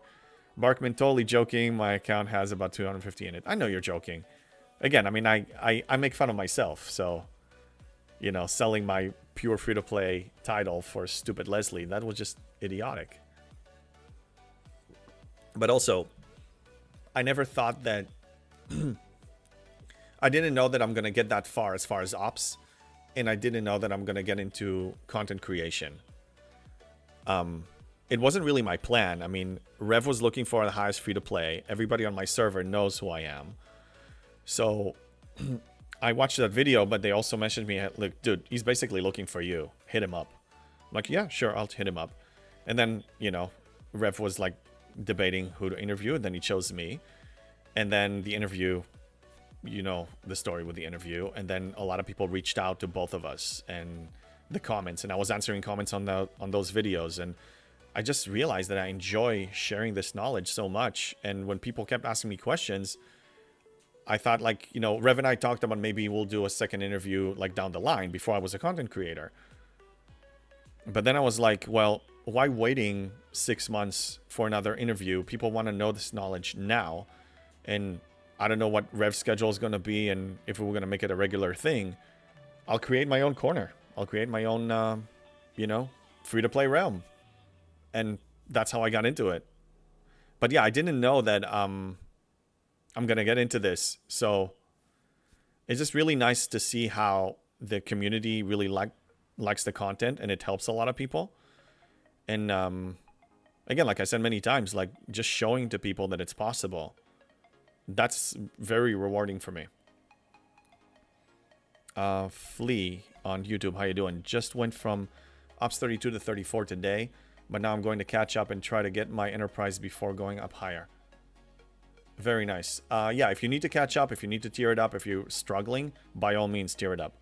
But if you can complete your daily operations with 1 or 2 hauls, and it also depends how fast you want to move, then think about it. But actually, in your position, G4 and below are taken care of because they're just drowning you with materials. So yeah, go ahead and tier it up. Like, you can move very, very fast. Joseph on YouTube, our server had a player go from 56 to 70 in 3 weeks and is now almost the top player on the server just 3 days ago. Wow. The power, the magic of spending. It's possible. Wow, that's a serious boost. I mean, I don't even know if that player got used to all the changes. 3 weeks. Holy crap. That's impressive, though. Expensive, but impressive. As a camping duck, I play daily, but miss many events and dailies. I got to the point it made me wanted to quit currently Op 65. Yeah, and that's something that I agree with, and a lot of players say it, and even Rev say it, is don't burn yourself out. And work-life balance and work-life gaming balance is very important. Don't burn yourself out. Don't, like, be so dedicated that you abandon other areas of your life. Like, and also don't, again, we talked about slow and steady pace. It's not just with spending and free-to-play. It's also the progression and effort in the game. Do it in a balanced way that you enjoy the process and you don't burn yourself out. Yeah, Duck, it's... don't burn yourself out. It's not worth it. Not just gaming-wise, just in general. It's not a good feeling. LSD's same here. When we ascended, spenders rushed to 60 on the first week. 3 months later, I'm right there with them. Yeah, now you sit and wait. And look, even all the people that pushed to 70... I need to reboot the game. I have the warping bug. All the people that pushed to 70 that were like 5 ops levels, 6 ops levels above me are now sitting there waiting, and I'm catching up to them. Not that I'm competing. I mean, I'm never going to compete with the spenders. Spenders are going to always overpower me and be higher than me, and that's just the nature of the beast. The nature of the whale. But, I mean, now I may be able to actually be up 70 with them. A week up 70. But when G7 comes out, I may actually start it with them at the same time. But this is the whole idea of premium access. Like, you get to the higher ops faster. You get to the higher ops faster, or you get the new ship faster, you get a new building faster, you get that new tech faster. But if you're playing the game, eventually, if it's important enough, you're going to get there. Unless they want to keep it behind a paywall forever. Like, for example, the queues. It's been many years since they released the additional queues. But they're not available free to play. Now, of course, what's $5? I mean, I can piss away $5. Of course I can buy it. But it's a principle. I'm a man of principle. I'm not going to buy it. And also, I don't really need it that much. It can save me Latinum long run, yes. It's more convenient. But I enjoy hard mode. I already told you guys. I mean, I like challenging myself. This is part of the fun. As a camping duck, yes, you show it can be done. It can. And don't let anybody tell you otherwise. Again, the only thing money gives you is faster progression. You buy shortcuts, and you get premium access. Just look at it this way. But you can play high-end content as a free-to-play, no sweat. Just have a plan. Just have a plan. As a camping duck, it would be good to see you get to 70 before G7 comes. That's what I'm hoping. I don't know the exact release date, but history shows around October, give or take. I have 5 months. 68 is, let's say, a month and a half away. I know 69 to 70 is going to be a crawl. So I'm definitely going to be 69 before it's out. But we'll see how long it will take me to get to 70. That, I have no idea. I'm not even looking at the requirements for 69 to 70. It's going to be so ugly. Ryan, exactly. Challenges make the game more interesting. Yeah. And I gave that example a few times. It's if you want to buy a 5,000 jigsaw puzzle, 5,000 pieces jigsaw puzzle, do you want to buy it built? Or do you want to buy it half built? Or as you're building it, do you want to pay somebody $100 so they can magically just snap a finger and make 500 pieces built? Or you want to build it yourself and challenge yourself? Yeah, the camping dog. It's going to be a great, nice achievement. That's what I'm hoping. Again, I didn't think I'm going to get this far this fast. Like when I was interviewed with Rev, I was 62. And I was like at the beginning, just scratching the surface of G6. And I'm like, I have no idea what I got myself into and how long it's going to take. But I'm already here and I can't go back. So I can only move forward. So I'm pushing forward. A few months later, 67. Yeah, when was the interview? That actually can give me a timeline. Let me check. Let me check my Discord because I have it posted there.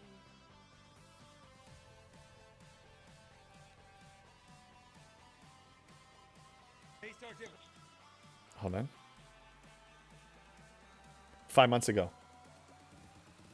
5 months ago. That was... I averaged 1 ops level a month. Damn. And I also pushed from 59 to 62 like a month and a half before.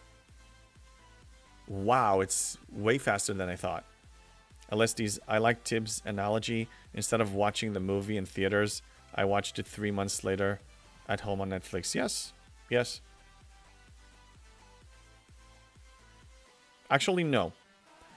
You got to watch it in the theater for 3 months later. Because you didn't watch it on a smaller screen.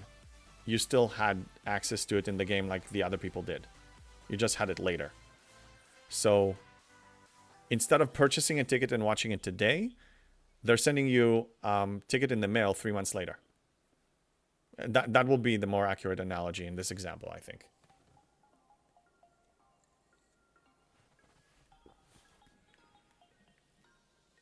Okay, let's look at the dailies.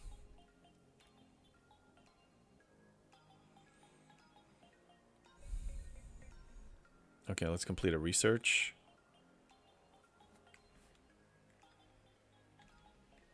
Oh, I know what I'm going to do. Let me recall 3 ships. I'm going to run a wave. A regular wave.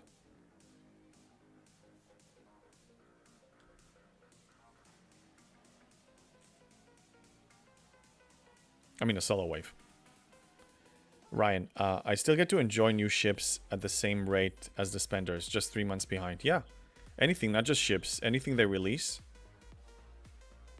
I mean, I'm still excited to get whatever, I'm going to get the relativity in like 2 weeks or so. 2.5 weeks. Let's look exactly how long.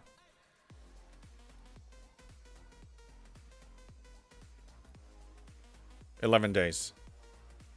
In 11 days, I'm going to get the relativity. I'm excited about that.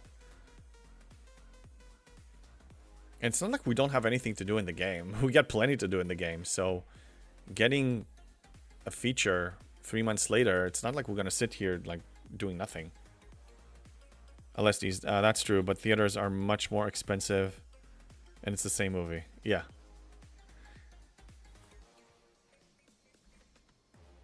I don't know. There's some really good, like, I don't know. The movie theater experience is so great. Oh, you know what? I don't know if you guys know, but Quentin Tarantino, he has a movie theater here in Los Angeles, in Beverly Hills. And it's like he wanted to make sure that that theater is the old school, old-fashioned movie theater experience.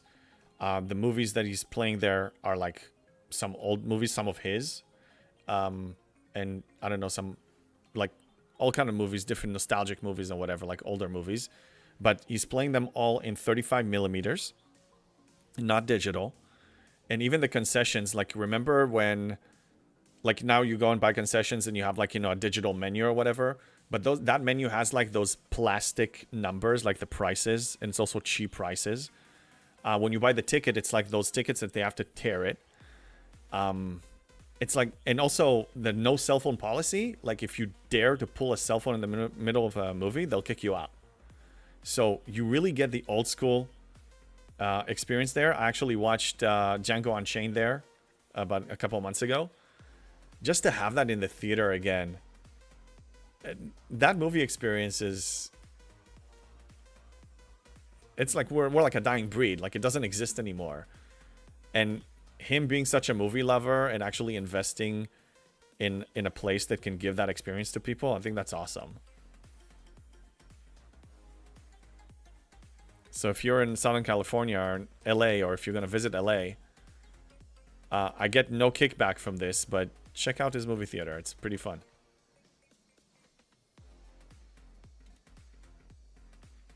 Let me tell you what it's called.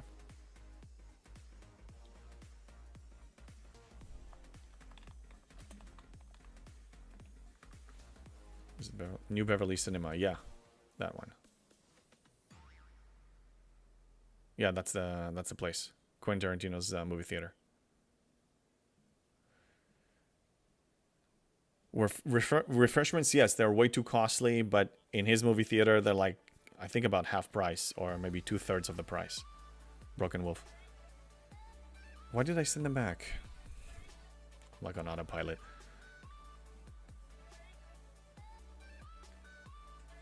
Okay, we're gonna go for a solo wave.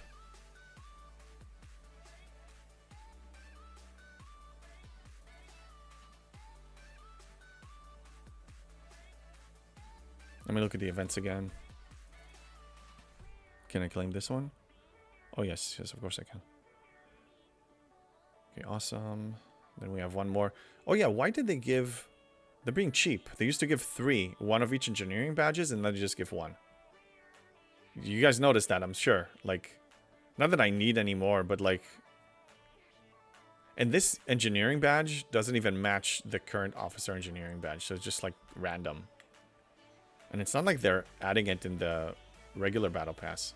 They just took out 2 of them.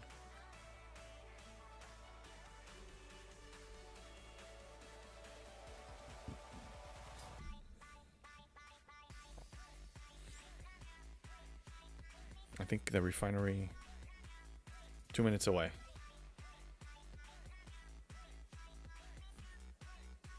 Guess I can claim these now. Yeah, this is what I mean. G4 players, you guys are taken care of. I have command and engineering badges out my wazoo. I need science badges. Great. Then you got some science badges. Yeah, no, I don't have any badge issue. And I have so many that I can get from the disco currency that we refine all the time. 76, 134, and 159. No problem. And it's not like I tier mine that often anyway.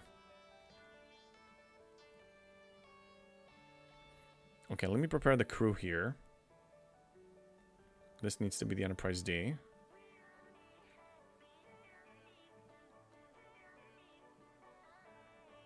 Solo Wave 1. I can already zone it in.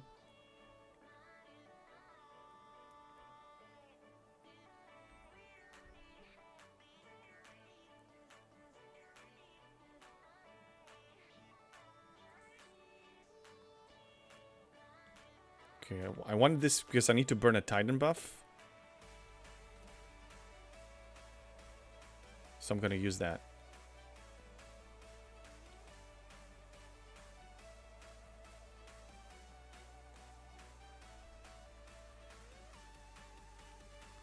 This one is Solo Wave 3.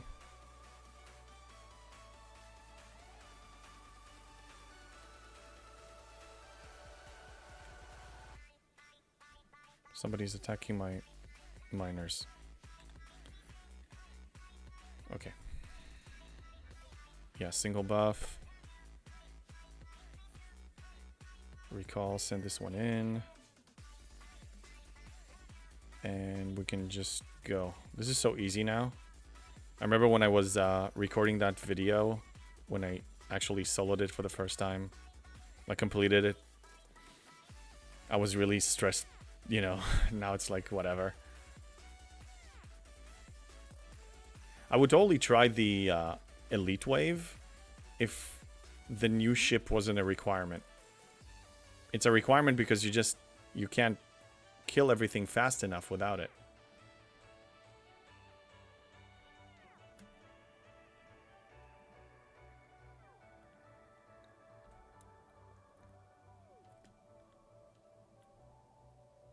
It's so easy. New ship isn't depending on how high you go. Okay, Wolf Blades. So explain to me how it works. I didn't really bother getting in there because I have no use for the currency, and also I'm not getting any rewards from those events. So what is it dependent on? Delhi, what's going on? Hi. What's going on? I'm just doing some... I'm doing one solo wave because I needed to use my Titan A buff for the daily. And then we're just... we just started chatting about the new ship and elite waves and see if that's even possible without that ship. So Wolfblades, you're saying that the new ship isn't depending on how high you go. What do you mean?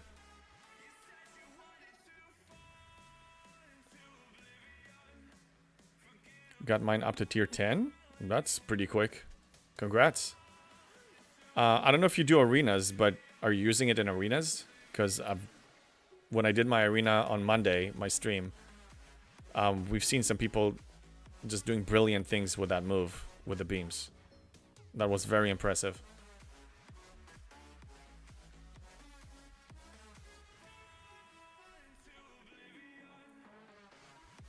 Okay, well played. Elite 45 and 50 I can take on easily enough with my speed crew and second speed crew. With a hostile crew on my fastest ships. Oh, damn it. Hold on. IE cube. The 60s are too strong even for me with a new ship.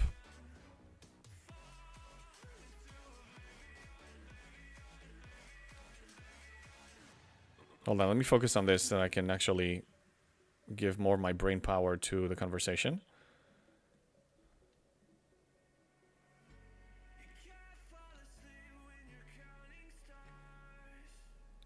But you need to debuff them. You need to debuff the hostiles with a new ship. Otherwise, it's going to be hard to take them down. Right, Wolfblades? I get destroyed on R3 and R4. Yeah, but because I don't have the ship, and I did cover it when the ship came out, why I'm not really... I don't have any desire on pursuing the elite waves, is because even if when I start collecting the new currency, I can't use it until I unlock and I open that refinery. And the only way I can open the refinery if I have the ship. And when I have the ship, I can do them and collect them. So, yeah, it can give me a head start, but I don't need to sweat it.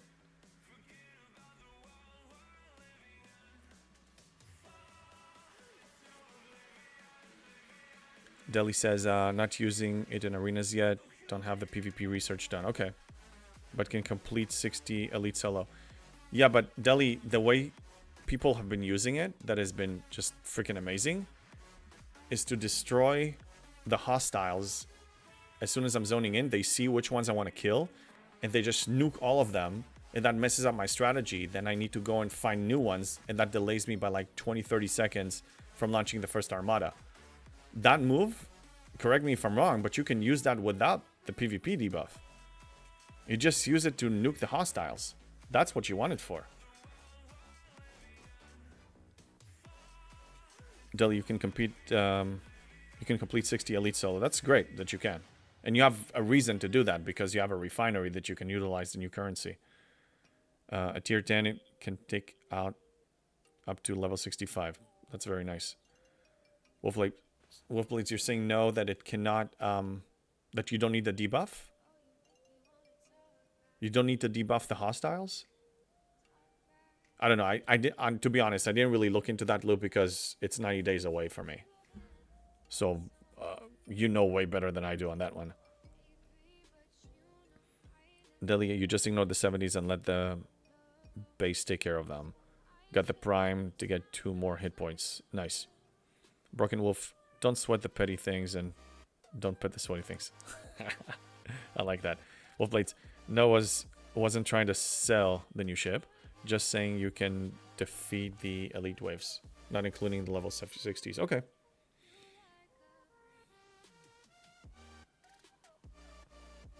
Yeah, I don't know. Here's my... to recap my Section 31... I'm great on currencies, just doing it the way that I do. And I'm buying everything every day. All the bundles that I want. Okay, today I missed buying some of the field repair. I'm not going to do it now because it's too late in the day. But yeah, I have enough for everything. I even buy these for Power Steel.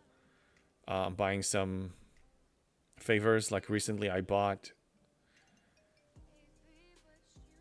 Oh yeah, the discount, the 10% discount for these 2 currencies. I bought those favors, the Right Connections and Emperor's Edict. So I have enough. I just have enough credits. So that's why I'm not really pursuing the elite.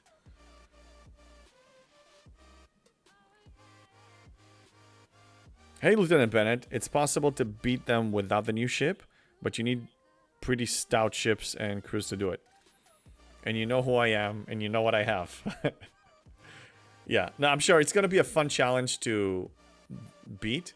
And I'll be honest, if let's say I had use with the new currency today, I would probably pursue it to get the new currency. But the new currency is unusable. I can't use it. It's blocked. Wolfblades, you're going to run one, then screenshot it and post it. Please do. Please do. Heck, I'll even watch you live one time if you want to share a screen somewhere on the Discord.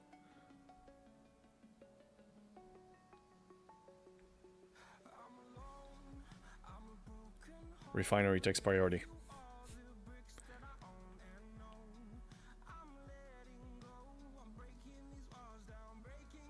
The claim improvement is wonderful for this.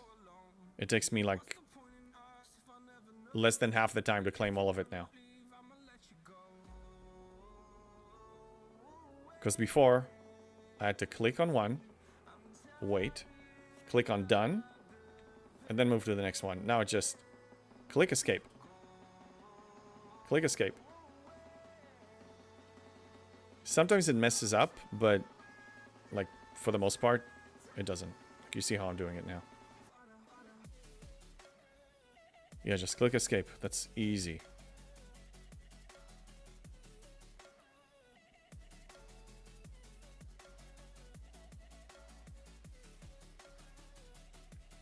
And done. You can do that now. Now, probably not, because I, want to focus on the stream. But let's plan on doing that, either another day this week or the weekend. Lieutenant Bennett, you could definitely do the 45 elite wave and get pretty far in the 50. The other loot is higher on the elite waves as well. Yeah, it's true. Let me pull that spreadsheet. I think I saved it.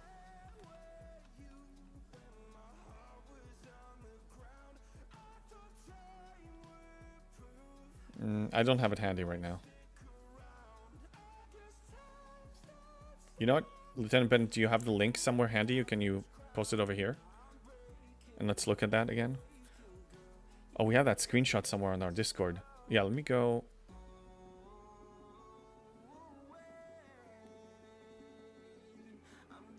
I'm gonna find it. Wave defense. Wait.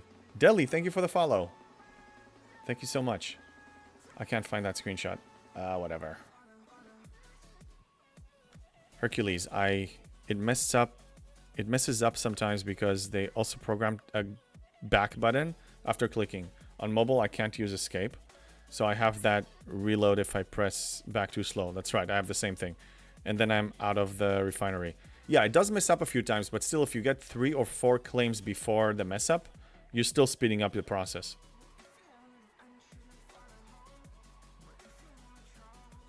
Flea, did you have the most fun in G3, G4, or G5 before you got to G6? Yeah, I had fun for the most part, you know, the whole time. Like, even when we had wars. Wolfblades, I'm talking to you when we had wars. No, yeah, I mean, the game has always been fun for me. I mean, really, the alliances that I've been to. I've been in AR for like 4 years or more. But I always had fun. I think it just became more fun for me as I progressed because I know what I'm doing. Like, I keep the same strategy, and it's like, so whatever struggles I had in G3, I learned a bunch of things from them, so I don't repeat most of them on G4. And then G5, I do less mistakes. And then unless they really revamp the economy, like I actually am accelerating. Lieutenant Bennett, thank you.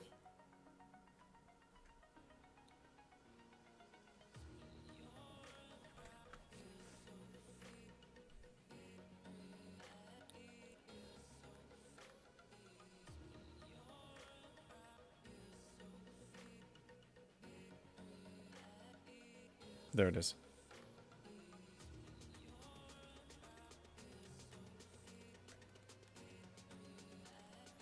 Yeah, so I think when we reviewed it originally, so right now I am getting... I'm getting 4,500, 5,700, 2,900. For me to get more of the Axis and S31, I need to go G6 solo complete. A solo... Yeah. G6 solo wave 4. For it to be even worth it for me. Did I get this right?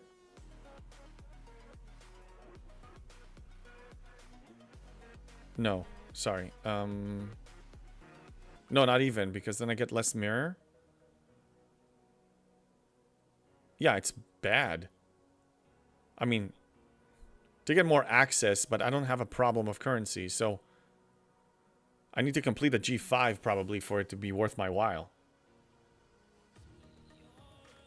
But I'm not short of on currency to buy stuff that I need. So, like, again, this is putting... I'm fine putting in an effort if there's a reward for me in it. Like, yeah, I can complete Jelly Brawl, but where's the reward for me in it? I'm getting G4 stuff that I don't even use. So here I'm going to be getting a head start on the GS31 Recon. But these 3 currencies are not really going to be of any major use for me. That's why I decided to just sit out. But if there's use for it, you know, for you, absolutely, then yeah, go ahead and push. And if you want to go for the challenge, just from everything I've heard, I don't know if I can complete it. And Lieutenant Bennett, you're saying that I can do the 45 for sure, but maybe 50 incomplete. So I cannot complete G5 because my ships, we know that they're weaker than my peers. Yeah, I think it's just a no-go.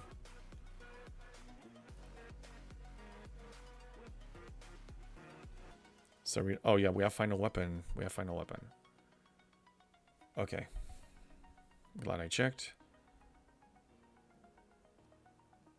Let's set up the ships. I'm going to run some regular armadas. And D is fine. Put max loot on it. No, not hostile. We want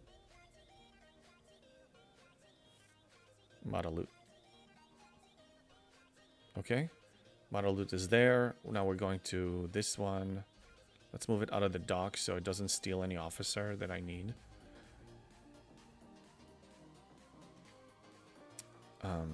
Oh, he's on assignment. Okay, I'll just do it later. I'll do the armadas first.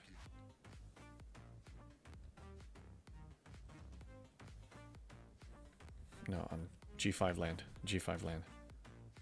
Yeah, let's go over here. Jerry, I'm in a similar spot.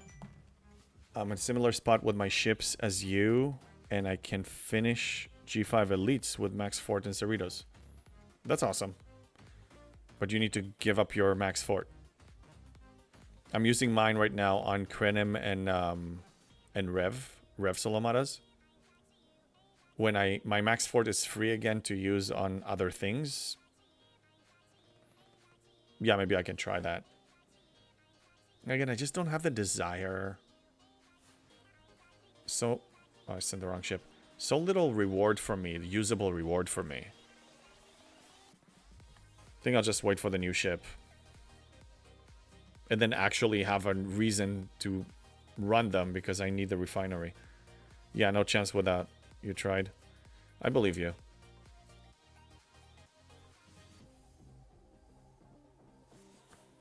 It's a shame because I was looking forward to trying it out. I just didn't know when they made the announcement that a new wave is coming out. I didn't know that it's going to be dependent on the new ship.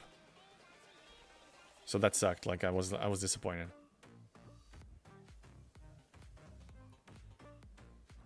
Oh yeah, let's complete the research and then I want to look at the mirror tree and see if there's anything I can research there that will help me. Screenshot posted. Thanks, Wolfblades. Let me look at it now.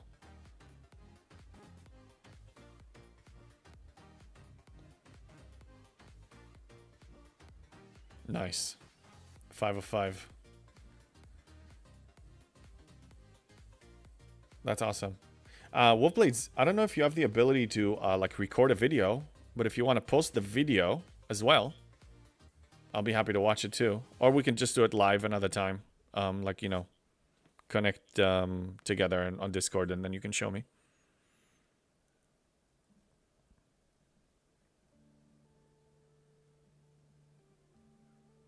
Okay. So either premium shield,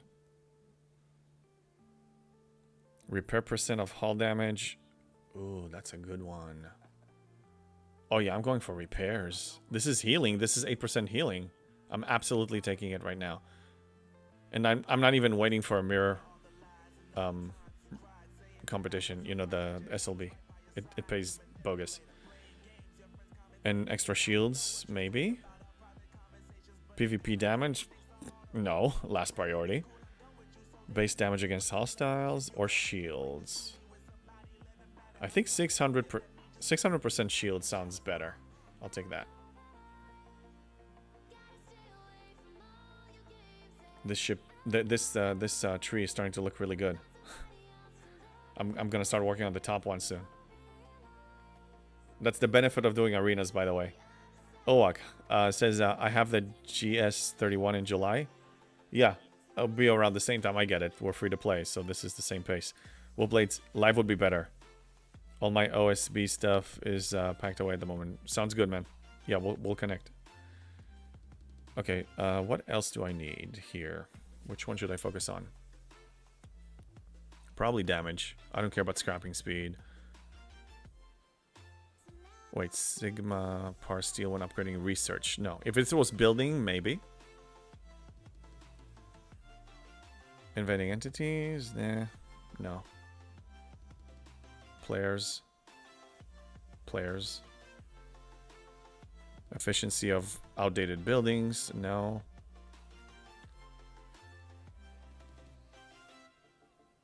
Players.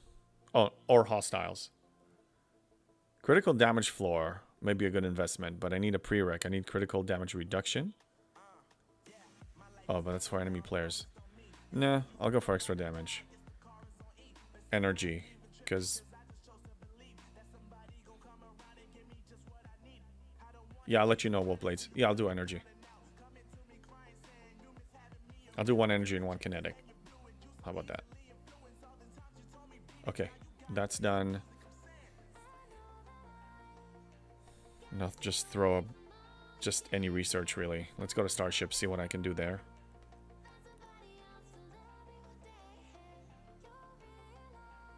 Solar Armadas.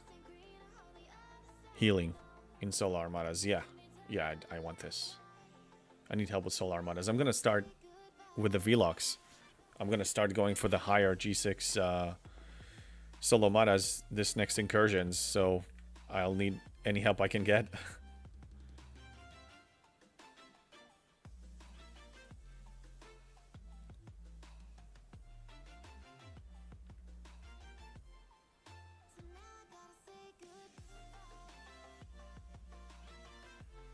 Let's check the uncommon. 10. I need 11 or more to justify it. Yeah, this one is a good one.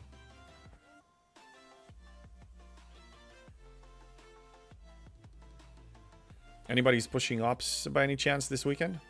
Oh god. Get back in there. Let's pretend you didn't see that.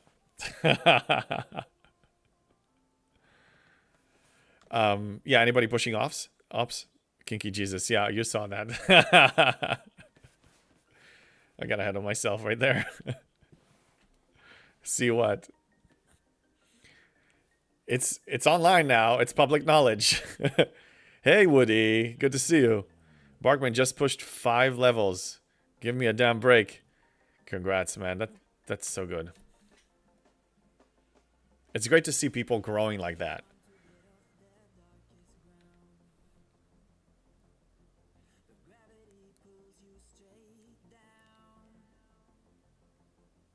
How about this one? 10. Okay, so I'll do a rare and be done with it.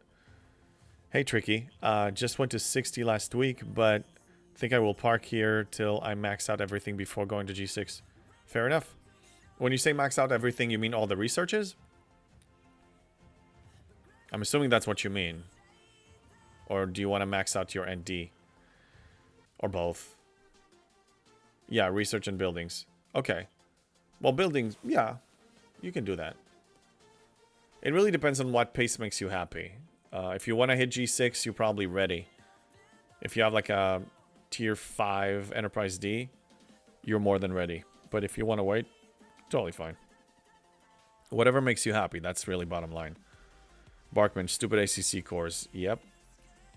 I hope you're doing the max pull on the, you know, Armada chests. Hey Kala, you're saying you went from 50 to 53 last weekend.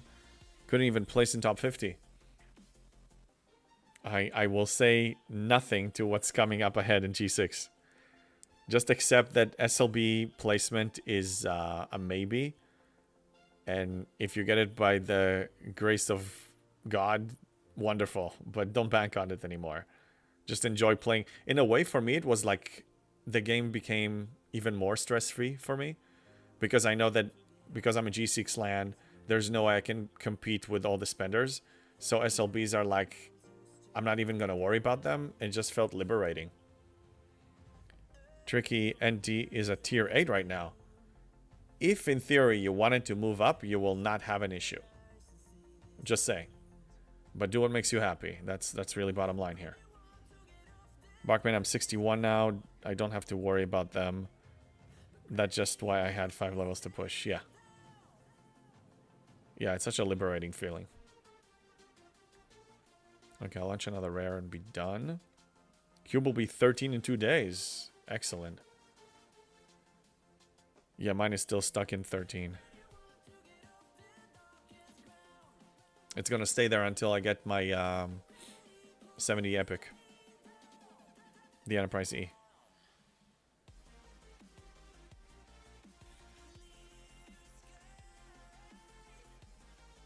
Let me catch up. Woody, not going up in ops this weekend, but we'll be able to finish the Minerva up to tier 9.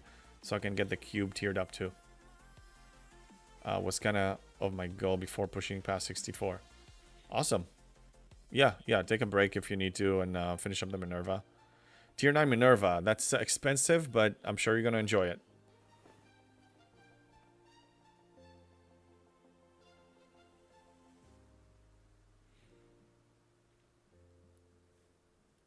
Okay, let me make sure that... Oh, I missed the away teams. Damn. Okay.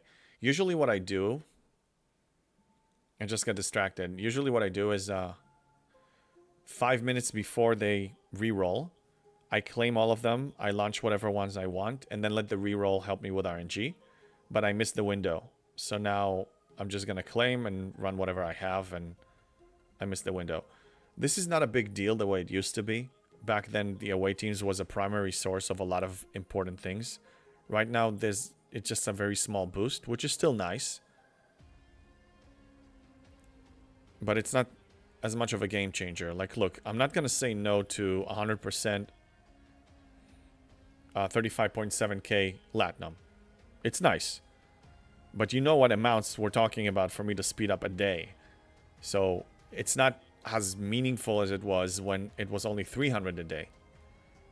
Back then, just to do the simple math, 35,700 divided by 300, it was 119 days worth of a speed up. Right now, it's not even an hour. What happened here? Are we bugged? It was a bug.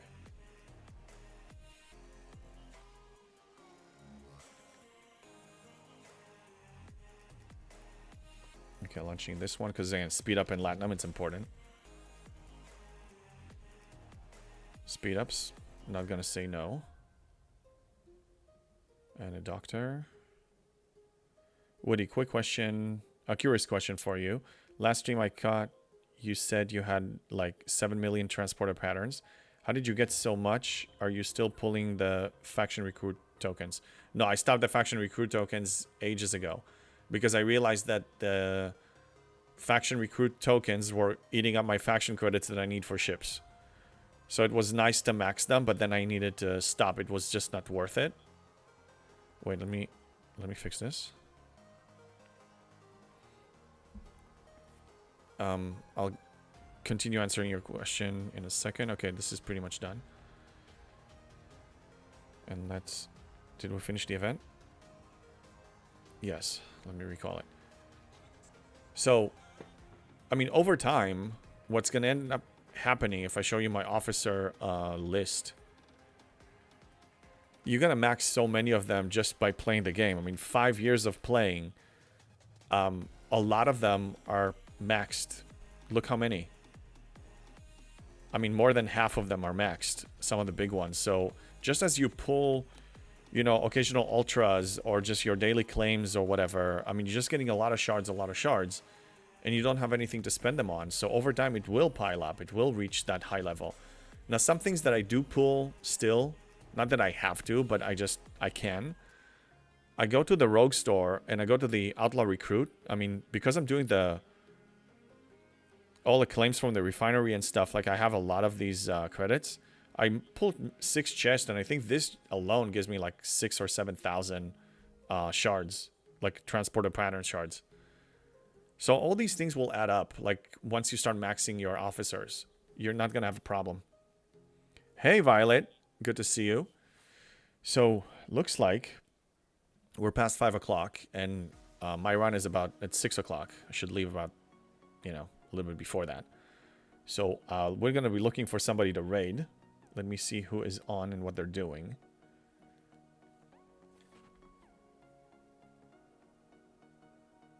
I don't see anybody. Nobody's doing Star Trek Fleet Command right now? Oh, we have Rev Deuce. All right. I think it's Ginger time. Yeah, it's going to be Ginger time. I'll start the raid. Wait a minute. Did I mess it up? I hope not. I hope not. Oh, we have ads. I'll wait for you guys to come back before we disappear here.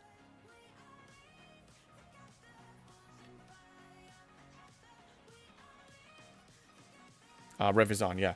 Yeah, thank you all. The new video is going to come out very soon. I'm just been busy with life, but, you know, I don't have much to do to finish it. And I'll be on Saturday morning and Monday night for sure for another arena fun. That was a lot of fun. We are raiding Uwak. You're on YouTube, but we are going to raid Rev Deuce But the thing is, some of our people are on ads right now, and they don't even know what's going on. So ads will be over in like 30 seconds or so. So I'll just wait for them and thank them in person, and then we're going to disappear. Any final questions, final things, anything? Anything going on? Anything about dogs or cats or anything else?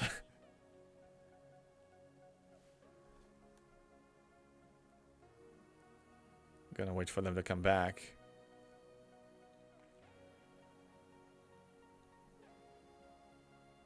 Yeah, I hear you, Barkman. I hear you. That's yeah. I know you're kidding. It's okay. I got your humor already.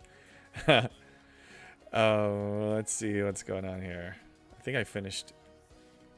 Let me just see what dailies I have to do. Maybe I'll do them later before the reset. Yeah, I'm pretty much done with everything. Okay, do we have people back?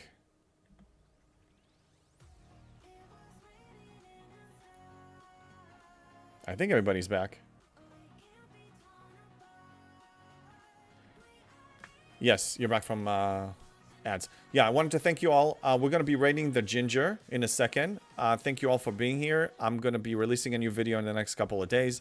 I'll be online live on Saturday and again on Monday night for another arena fun. So thanks again, and let's go raid the ginger, and I'll see you guys very soon.